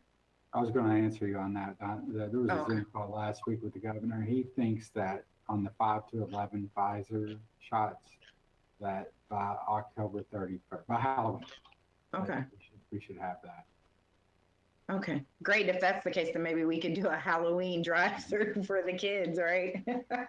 I have one more question, and then I'll be done. But my last question is in regards to your comment to Kentucky State. It's really hard to get information on their numbers, and that's a concern for me because I've been hearing that, they do wear masks on campus, but some pictures have been sent to me where masks have not been enforced. I've heard their numbers have been increasing, and those numbers have not been coming to us.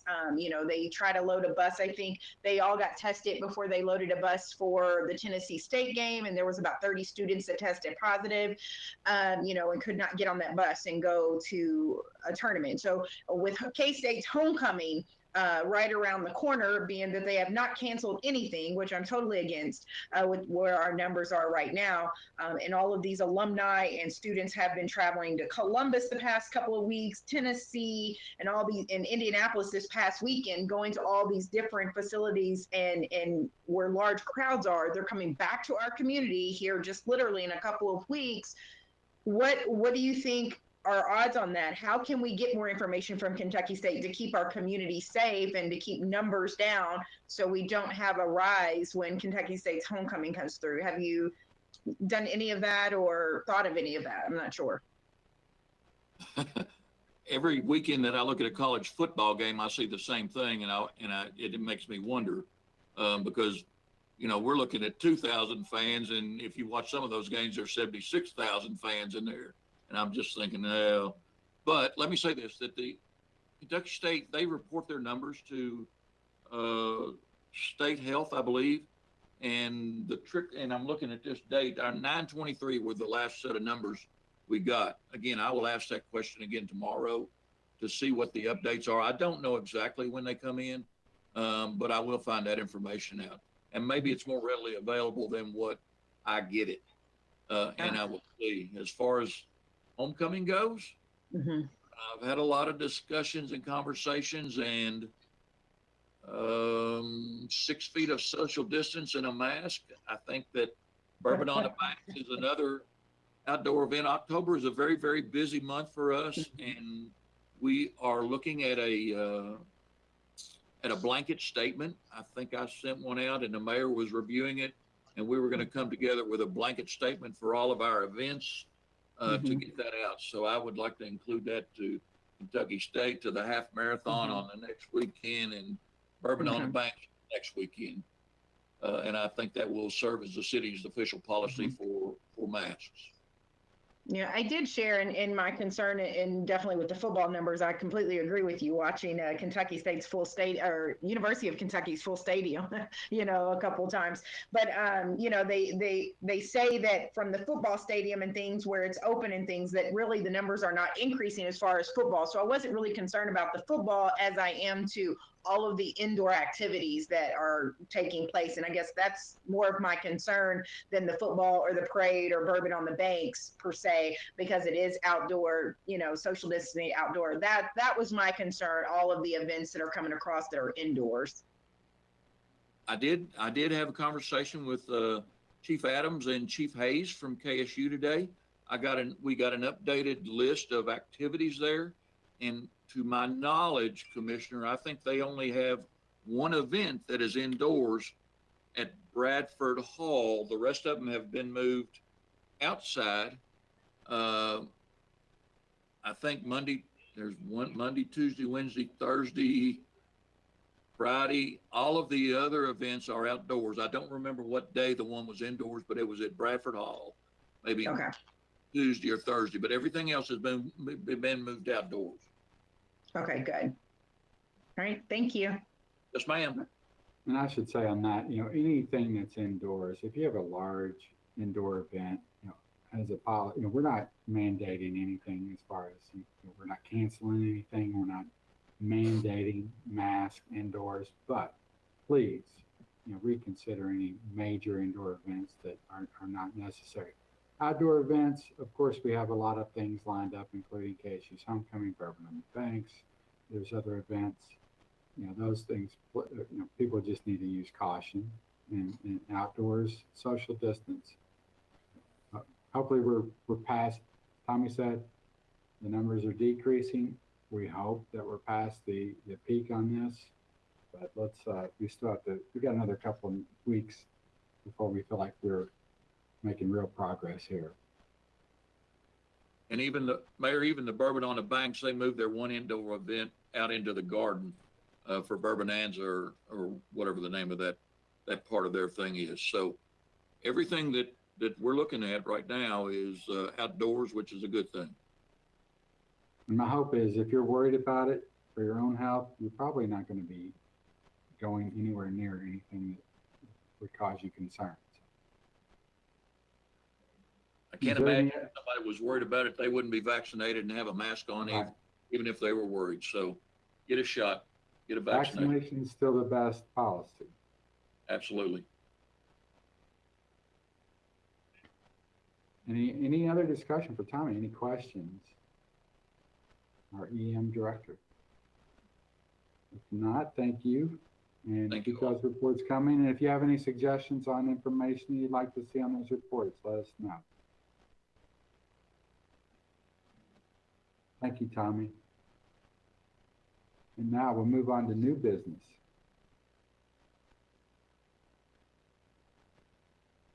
Is that Commissioner Thompson? Yeah, I don't know how I made that sound. I think we need to discuss, and I don't know if this is new business or unfinished business, but I think we need to discuss the makeup of the working group. I think that's the euphemistic term that we're using right now, that came out of our city county meeting. And I would like to discuss that issue before we move on. I think that would be unfinished. I mean, it came from the last meeting we had joint as an official meeting. I think that's unfinished. So So we left that with the judge and I putting together a group, or discussing putting together a group. And I think the fiscal court decided that they have 2 representatives, the judge and a magistrate. I think if we were going to do the same, we would have a mayor and a commissioner. And what we also talked about was having 1 staff from each government to be on there as well.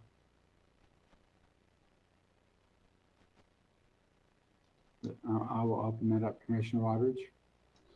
I guess for me, and I didn't, and please, if a commissioner did, I didn't get to see that meeting to know the appropriate verbatim, but from my perspective, it was for the mayor and the judge to go and bring back options of how we can do this makeup of this committee and things of that nature. It looks like that, if I'm hearing right from other individuals who watched the meeting, that the judge said that he will represent one of those positions for their side, and then it would be one particular magistrate. So it was like he automatically took a position, which sort of confused me, because I didn't think that he was even 100% on board with having our joint meeting. So for him to want to be on that committee, it just sort of baffles me, being that our meeting was pushed back so far. But I also look at it as that, I just think that with our boards, that we are a complete board. And it just seems that when we have these committees and we're trying to move forward, it's always that we're trying to figure out who needs to be on these committees and for what reasons. And then it's like always the judge and the mayor and maybe one commission. And, I try to speak for my whole commission, is we are unique in all of our ways, and every single person on our board. And I truly appreciate that now, our uniqueness and what we have to offer, and that why we ran for B City Commission. And so for us always to only have one position out of 4 amazing commissioners that was elected by our community, I just think that that's not serving the public appropriately. And, I think I understand what the judge and the court did, which they are totally different government. Here we are BOC, and we're made up of a mayor and 4 commissioners. And I like the idea that Kyle threw out during the meeting, was that there would be 2 magistrates on that and possibly 2 commissioners to serve on that. And I actually agree with that. Mayor, I know you have a lot on your plate dealing with COVID, because we are still in emergency management now. And I just feel that right now, I think that maybe 2 commissioners should represent our board on this particular committee. And I will have to say, I know I've been for these meetings for a while now, during 2, not 1, but 2 commissions, and would like to be on that board. I know that Kyle, Commissioner Thompson, has also shared that he would like to be a part of that board. I'm not sure. I've not been able to speak with Commissioner Unger, so I apologize, or Commissioner May on that and where they stand. But I definitely would like to serve in some capacity on that board. If we could not come to a conclusion of if we could even make that particular meeting a special meeting, so therefore there could be 3 of our commissioners serve. Therefore, we would be a meeting where the community could see what was going on. It would be a transparent meeting that would be live, because it would be a special meeting. And then those 3 individuals from our board would show up. It would be on Facebook Live, it'd be on Channel 10, so our community could also follow along in this. I think right now, when I look at the judge, wanting to be, automatically placing himself in that position, he has great members on his court, and I don't think he utilizes them enough as he should on his court, whether that's self reasons or not, I won't say, but I truly think right now is a good time to mix things up and give people who ran for these positions the opportunity to help move this community forward, and not continue to keep putting the same people on all these committees with the same vision. Let's mix it up and get people to report back. So if it needs to be 3, I say, hey, let's call it a special meeting. Let's tape it so our community and Miss Unger, Commissioner Unger, and Commissioner May, as well as our mayor or whomever, can sit in on the meeting. If we did it that way, it would be 3 people on, which would be a quorum for us. That's why we'd have to call it a special meeting. And 2 individuals, Commissioner May, I'm not saying Commissioner May. A commissioner may have to be quiet during that meeting while the other 3 are speaking. So that is an option. But that's sort of my opinion on it right now. So, Laura Haig. Thank you, Mayor, and thank you, Commissioner Waldridge. One of the ideas in watching, and several of us were taking notes watching the meeting, I agree a bit larger working group would be helpful, 3 from each elected body. And I think, though, forming this group, the most important question is, okay, what's the goal of this working group? And for me, writing down and taking notes, I would say that, you know, there was a lot of areas where the city and county talked about how they could work together on. It could be sports tourism. It's going to be bourbon. What are these joint areas of economic development that we can work together? I would see that this working group would say, okay, great. Let's agree on the working group areas we would like in focusing on economic development. And then there would be many other smaller subcommittees, I would see different commissioners and different magistrates leading those specific topic areas where either you have interest or expertise. But that what's really important is to fill out what's the goal of this working group, and then knowing what their mandate is, they can meet and discuss. I agree. In public, people can know what's going on, but discuss those priorities areas, and then have the other smaller working groups where then can work together closely with the county on those joint economic development opportunities, like sports tourism, like bourbonism, like other festivals and things that people talked about, and maybe business attraction, but be very targeted in the mandate of those smaller subcommittees. Yeah, I like how you put that, and definitely agree with you. And one thing that I would want to see coming out of this is that, whomever serves in those 3, I mean, I think that it should be 3. I think it's more people, the better. That's the point of the ideas, but having the same people just sort of keeps us it just keeps us tunnel vision, and we've got to spread that out for me. But one also thing that I would like to start seeing come from us is that if I do serve on a subcommittee or I do serve on a committee, that after that committee meeting, that something is written up from whomever is in that meeting to let all the commissioners, all the magistrates know sort of what's transpired, so we can, be a part of it, even if we're not on that committee. I think that would help us understand if we're moving forward, or if Commissioner Unger, she's right in front of me. I'm sorry, I keep calling her out, but she's literally right in front of me on the screen. If she has a question and she's like, oh, well, Commissioner Waldridge, thank you for sharing this, but what about blah, blah, blah, blah? And then it would help me think and include, okay, let's think about that. And we need to use all of our minds. And we're all a vote. And on our commission, it's a 3 vote. Doesn't matter what 3 it is, it's a 3 vote. And I just want us to take advantage of our magistrates and take advantage of our commissioners.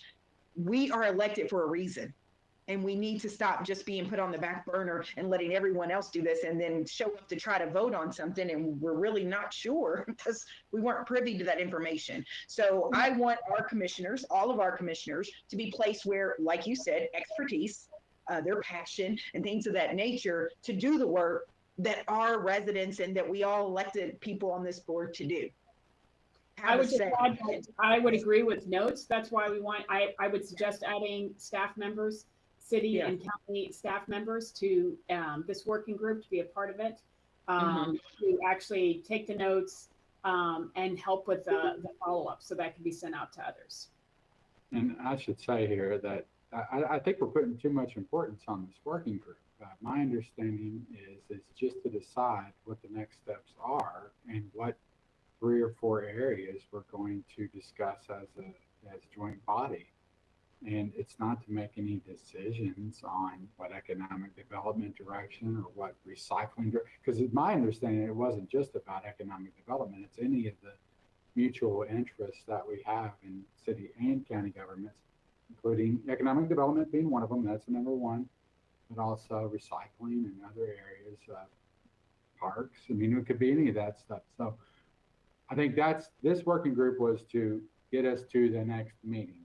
And then we're going to have my understanding is we're going to have another joint meeting where everybody gets to vote and it's a big, like we had before. So I just want to be clear. It's my understanding the working group is not to make major decisions here, as if we could. Commissioner Unger? I'd just like to put my 2 cents in on this. I do think if the judge is hoping to be on the working group, that I would like the mayor to be on there as well. And then I think we had a really great strategic planning session on Saturday that Penny Peebler ran and kept us focused and engaged. And if she would be willing to be involved in this working group, she might be able to keep people focused as well on how we want to move Frankfort forward as two governments together. So just throwing that out there, not saying Penny has to do it, but if she's willing, I think she'd be a great addition. Commissioner Thompson? Thank you, Commissioner. I think Penny Peebler would be a great addition. However, I think Penny should actually moderate the discussions, because we have two different groups that are tend to have two different ideas and two different sets of standards in the way they do things. And I think Penny, who is from Frankfort, but she doesn't live here, so she doesn't have a vested interest in the city or the county. And we know her background with strategic initiatives. I think that's the smartest thing to do, to involve Penny. I got some other people that I'd love to be involved as well, but we'll cross that bridge when we get to it. So would we want to agree tonight do we want to define our role in this as having 3 people, or do we want to, and then I'll take that, I will go back to the judge and the fiscal court, and then we can schedule something later. Commissioner Waters? Mayor, thank you for sharing earlier. I appreciate that. And I agree. Commissioner Unger, thank you so much. Like, Penny was awesome. Like, she navigated, I mean, I think she'd be a great staff person or a moderator, as Commissioner Thompson said. But I think one reason that I lean toward the 3 is that way it does become a quorum for us. It doesn't have to be a city commission meeting. It can be a special meeting where we are, and Ms. Ross, I know, has the wording for that if that's possible, but at least it makes it open and shows our transparency that we're trying to work with 2 governments, our community to set in on that particular communication and allow them to be a part of it. And I try not to put so much focus on it, but in the meeting when this came up, there were some titles and there were some things that were thrown out of when we shared all of our, hopes and things that we could come together on. I heard more than once the word merger, and it's been brought up in our town for a while. And so, few people are for it and some people aren't. And I understand why some people want to push the merger. And, I sat in a meeting where merger was come up, and KLC does not support cities in complete merger. So that's something that our city and county would have to discuss and make sure that we had right leadership in place for that. Because I think when people somewhat think of merger, and Mayor, I will say I'm not speaking of you at this time, but when people think merger, some people in leadership think merger, they wonder, where does their power go, and will they be eliminated if we're in a merger? And I sat in on a meeting for this. And so when we think about the I in a merger, we're thinking about the wrong thing. So when we're able to think merger, if that's what we want to think, it's about the we, it's about our community, then that's the right time to think of what we can merge, and if we merge, or not merge all the way, but follow KLC leadership and guidelines on that. And so that does scare me in a meeting that word came up several times in the direction of our community. So I just like the opportunity to be able to be live and make it a quorum for us and add another magistrate in there, by all means. and let the community hear this meeting and be a part of it and just be transparent. It doesn't have to be behind closed doors. Let's put it out there. Let's show that we're looking forward. So that's my opinion. Well, on this, you know, it takes two to tango, as they say. So we'd have to. This is something they'd have to agree to. If that's, is this something we need to vote on tonight? If we do have, say, the mayor and two commissioners on there, is this something we need to vote on tonight on who the two commissioners will be? And then I go back to the judge and we try to coordinate a time, a joint meeting as we did before for this first one. Is that what's the will of the commission? I don't mind to vote on it right now. I just, you know, I guess if you're going to take it back to the judge, then they would have to take it back to their meeting on whether or not they want to be that way or not. It's meeting in the middle. But you know, I'm just looking out for my whole entire board and commission right now. If we put 3 people on it, it becomes a special meeting, and the two commissioners or mayor and commissioner that's left off of our board will still be able to attend, just not be able to speak at that time because of that. Is that correct, Ms. Ross? Or can you please correct me? Sorry. So if we did it like this, this is right. It would immediately become a special meeting of the Board of Commissioners, in addition to how it would probably be a special meeting anyway, because these committees are being formed by 2 local governments. This committee is being formed by the county and city. So because of that, it becomes a public agency in and of itself. So what you're looking at are special meetings being called for 2 distinct bodies, the committee itself and the Board of Commissioners. So what that means is absolutely a full quorum. All 5 of you would be able to participate or to attend and participate in that meeting. What we would hope, though, and what you all would need to agree to informally, is that only the 3 who were chosen to sit on the committee would be active participants. It certainly, we cannot stop you if we call a special meeting of the Board of Commissioners. We can't stop everyone from participating in that particular meeting.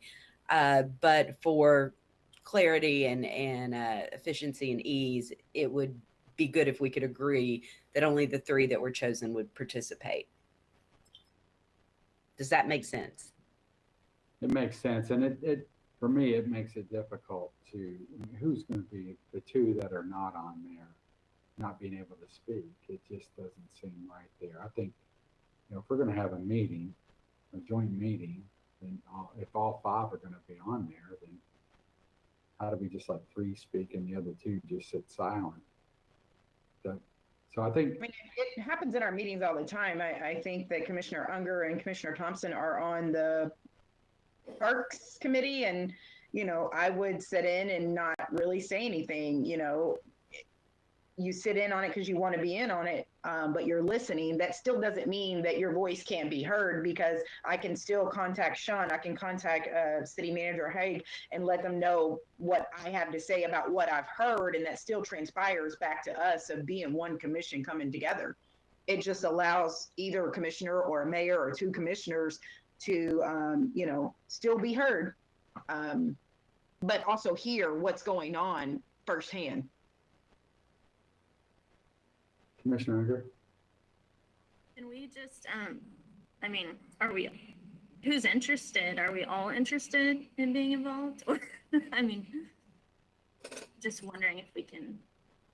Yeah, I mean, I'm interested. If I'm not mistaken, I don't know if Kyle can hear us, but I thought Commissioner Thompson had said in the last meeting as well that he was interested in serving. And I haven't heard verbally from yourself or May or even Mayor. I would be interested as well. So it's hard to say.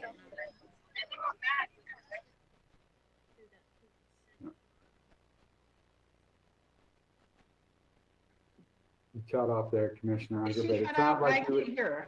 you were interested. Yeah. I think I heard you say you're interested. So this is all we're doing here, though, is a working group to get to the next meeting. So it's not, this is not a decision-making group. I don't want to put too much importance on this, but I know it's important, but not going to be making any decisions on, well, on anything. It's just, what's the next steps? We're going to decide when the next meeting is. We're going to decide what topics will be discussed. I think we all agree that there are 2 or 3 that are going to be of primary importance, including economic development being number 1. But the next meeting is going to be, the official meeting is going to be a joint meeting between both governments. So I don't want anybody to think that they're going to be missing out on something if they're not on this working group, is the point. I don't think that it's about just decision, that there's going to be a decision, because I think we all know that that committee will not be able to make decisions. That committee may be able to make suggestions and bring them back to the BOC. I think that's where we lose sometimes when people want to be on certain committees, that, oh, well, I got to be on this committee to make a decision. It's a working group to bring back to our commission, to bring back to the court that this is our ideas. And then that's when your legislative, that body makes that decision. I think options come from committees. The committees say, hey, this is what we're thinking. This is why we're thinking this. What do you think? And then, hey, it's up for a vote. I just think that it is a body that needs to have very open, broad, and innovative and creative ideas, and be free to think about how we can come together as a city and a county for the betterment of our residents. Economic development, recycle, all of these things for our residents, not for leadership, for our residents and what we can do better. That's our goal.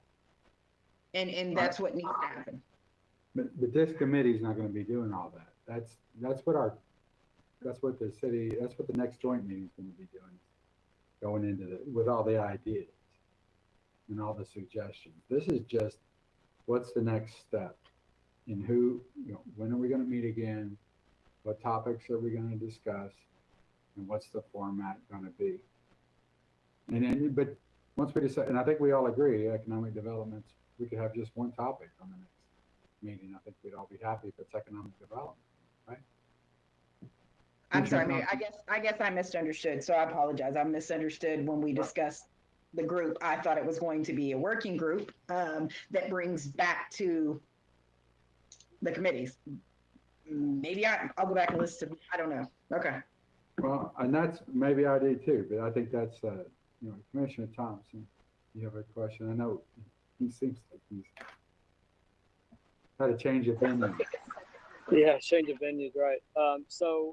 What we're describing is not a working group. An open meeting with everybody there and both groups having a majority of their people there is not a working group. We need to be able to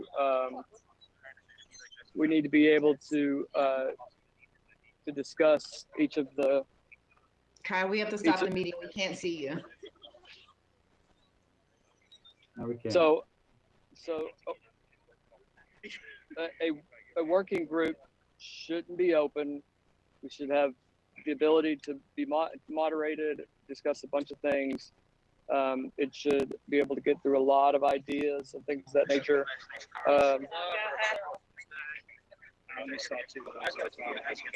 And so I just think we're getting out of the. Okay.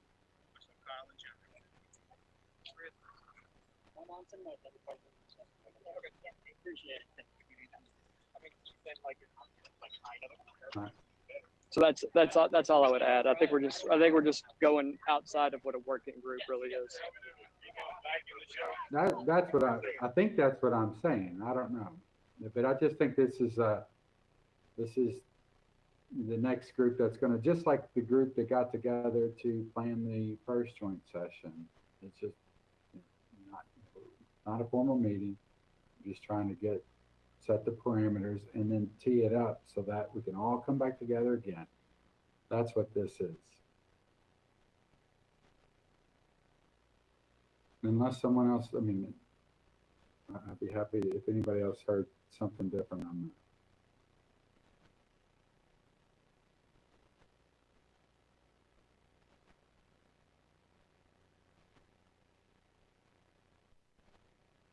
that. So I guess, do we need to decide tonight who's a part of that group? The fiscal court already decided on their end. They were going to discuss it on Friday. We're going to discuss it tonight. If not, I can take it up with the judge this week and we can.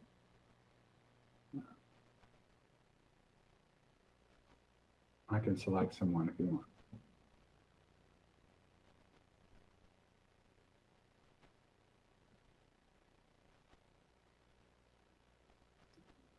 We can't see Commissioner Thompson anyway. Can you all hear me? Yes, I can Okay. hear you. Just wanted to make sure. Commissioner Thompson's the one that's going in and out. That's it.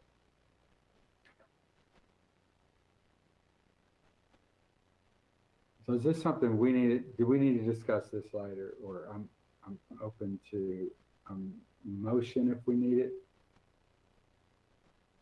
I'd like to, I mean, like I said, I'd like to be a part of the committee.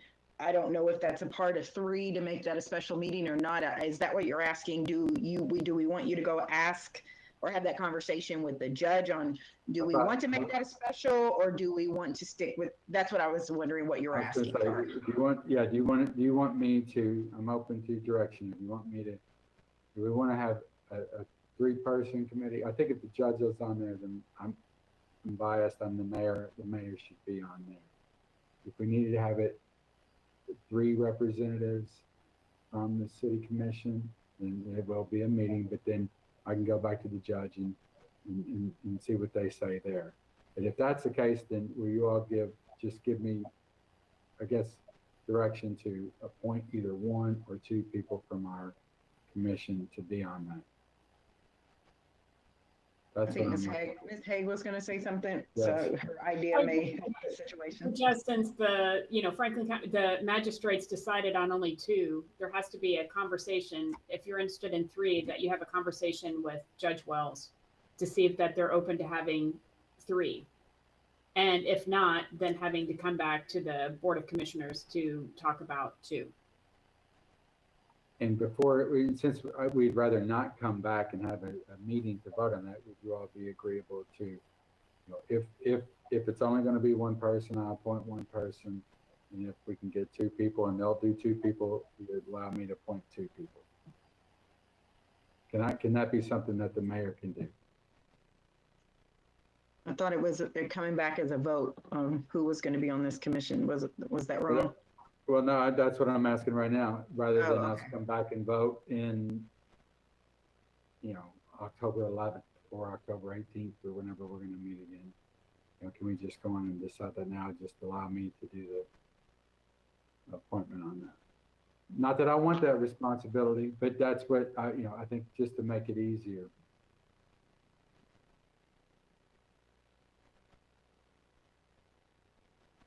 I would have concerns about if we go to 3, what for the efficiency of the first meeting that we're just talking about, making sure that we can have an open and honest conversation there.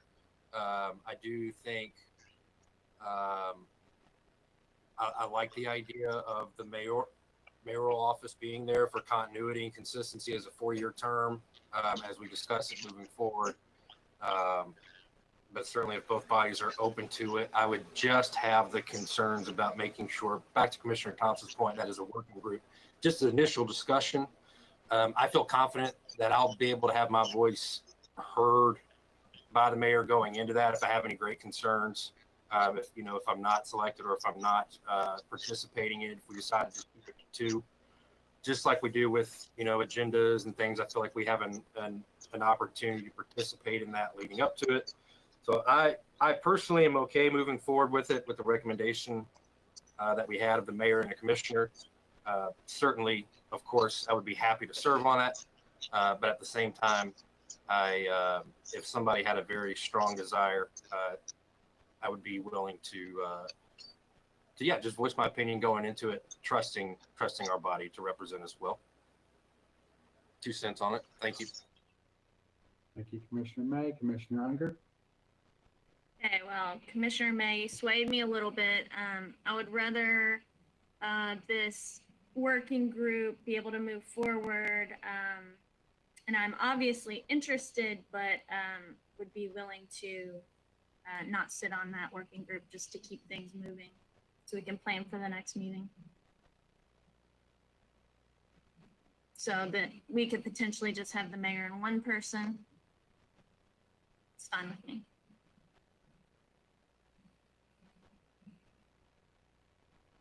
Well, Commissioner May, sorry. I would have to say that, I understand the continuity and things, as the mayor serves 4 years, things of that nature. As he said, this is not a decision-making group, and we don't know how long this group will even be. Will it be 2 months that this person will serve in this? Because the way the mayor sounds, it's just gonna meet one more time to talk about another meeting. So, does the continuity really matter here for that? And on the judge and on the court side, the judge is up for re-election. So who's to say that, he will be with us, after this term, after an election? So, those things are up in the air, that we take that into continuity. But at the same time, he has this one more year, just like you and I have this one more year locked and keyed, but no one has promised another year, on their side. I mean, our mayor, of course, has 3 more years because he was just elected in. So that would be continuity on our side. But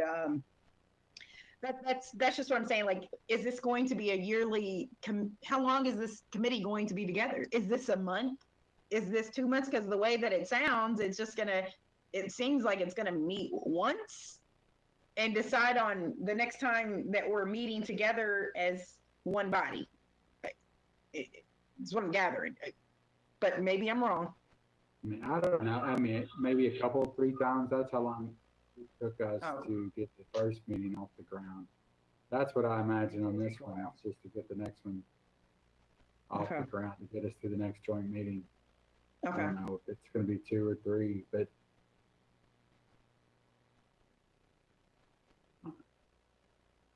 Miss Ross. Just because I like to complicate things further, if it is an informal group at this point that's just trying to get to the next point, that's one thing. If we are forming a more official committee, then really we probably need to look into the possibility of doing a joint resolution or joint order with the county that forms that committee and sets forth its duties and responsibilities and things of that nature. So if I'm not certain what the makeup of the committee is supposed to be either. I'm not certain what the county voted on. Does anyone have knowledge of what they actually voted on? Was the vote just for the joint committee with the city, we are appointing the mayor and a particular magistrate, or was there further discussion of any sort of formal committee?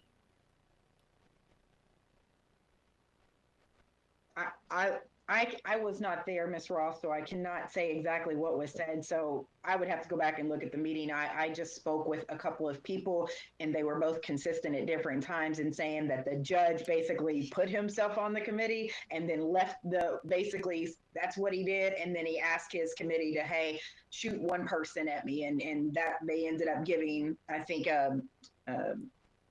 magistrate, maybe Sebastian, I believe, was the magistrate that was elected by their group to be on that. And then if I'm not mistaken, as the mayor shared, the staff member from each area, or from each side, city and county, and then also I think a community member, one from the county maybe, or one from the city. And, like, how do we elect that?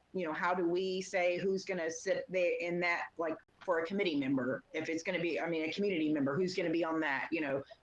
How does that get decided? That was when we left that was for the judge and I to decide. Okay. Okay. I think, did we lose Commissioner Thompson? Yeah, he went black, but I didn't see him pop back in. He had a change of venue, so it's his. Yeah. Can we move forward without it?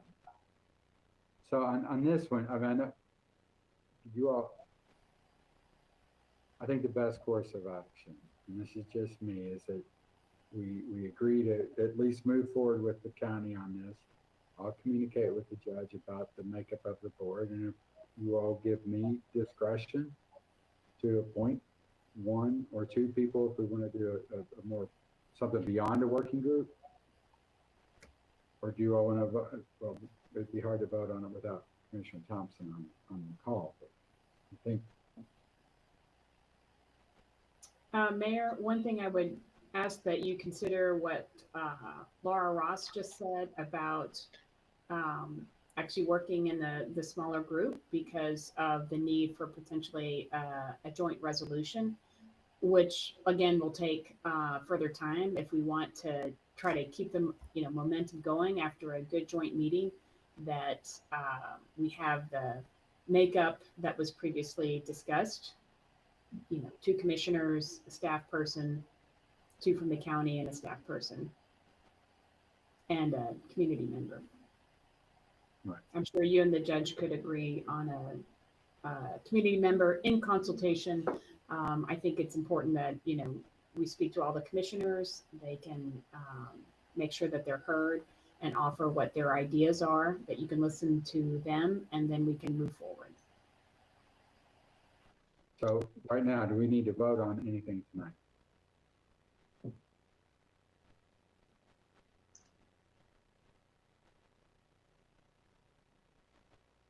You could make a motion that you will, no, actually, at this point, you just need to talk to Judge Wells. No, right.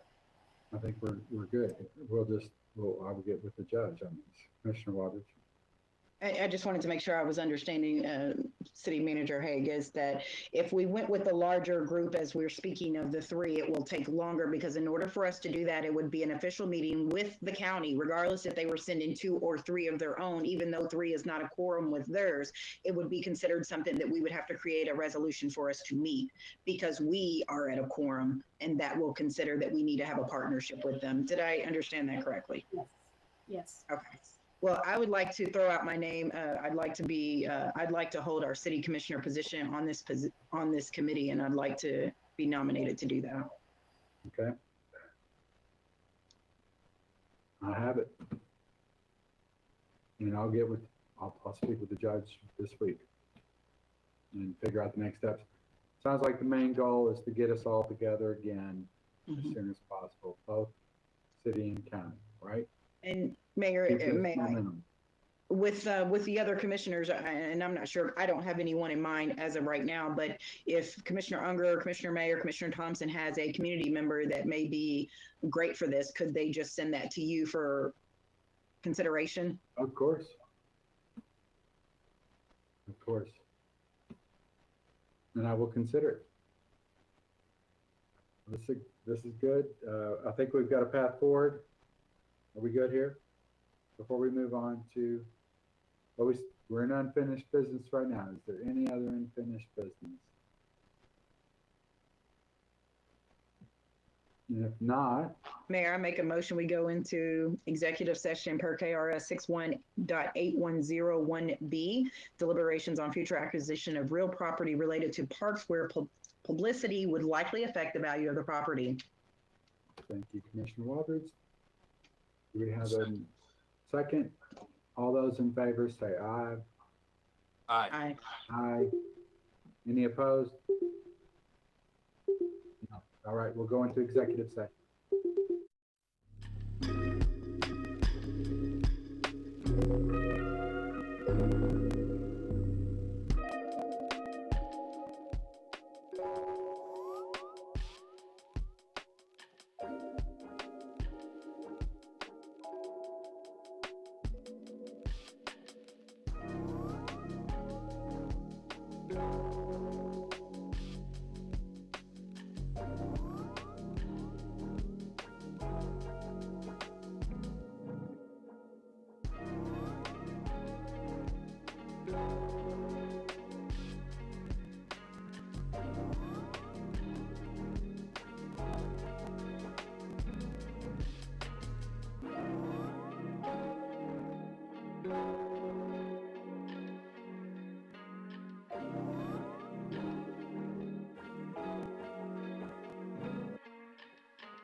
We are now back in open session. Thank you all for waiting. Mayor, I make a motion, we adjourn. Second. We have a motion and we have a second to adjourn. All those in favor say aye. Aye. Aye. Any opposed? No, we'll see you next time. Thank you all. Have a good night. Thank you.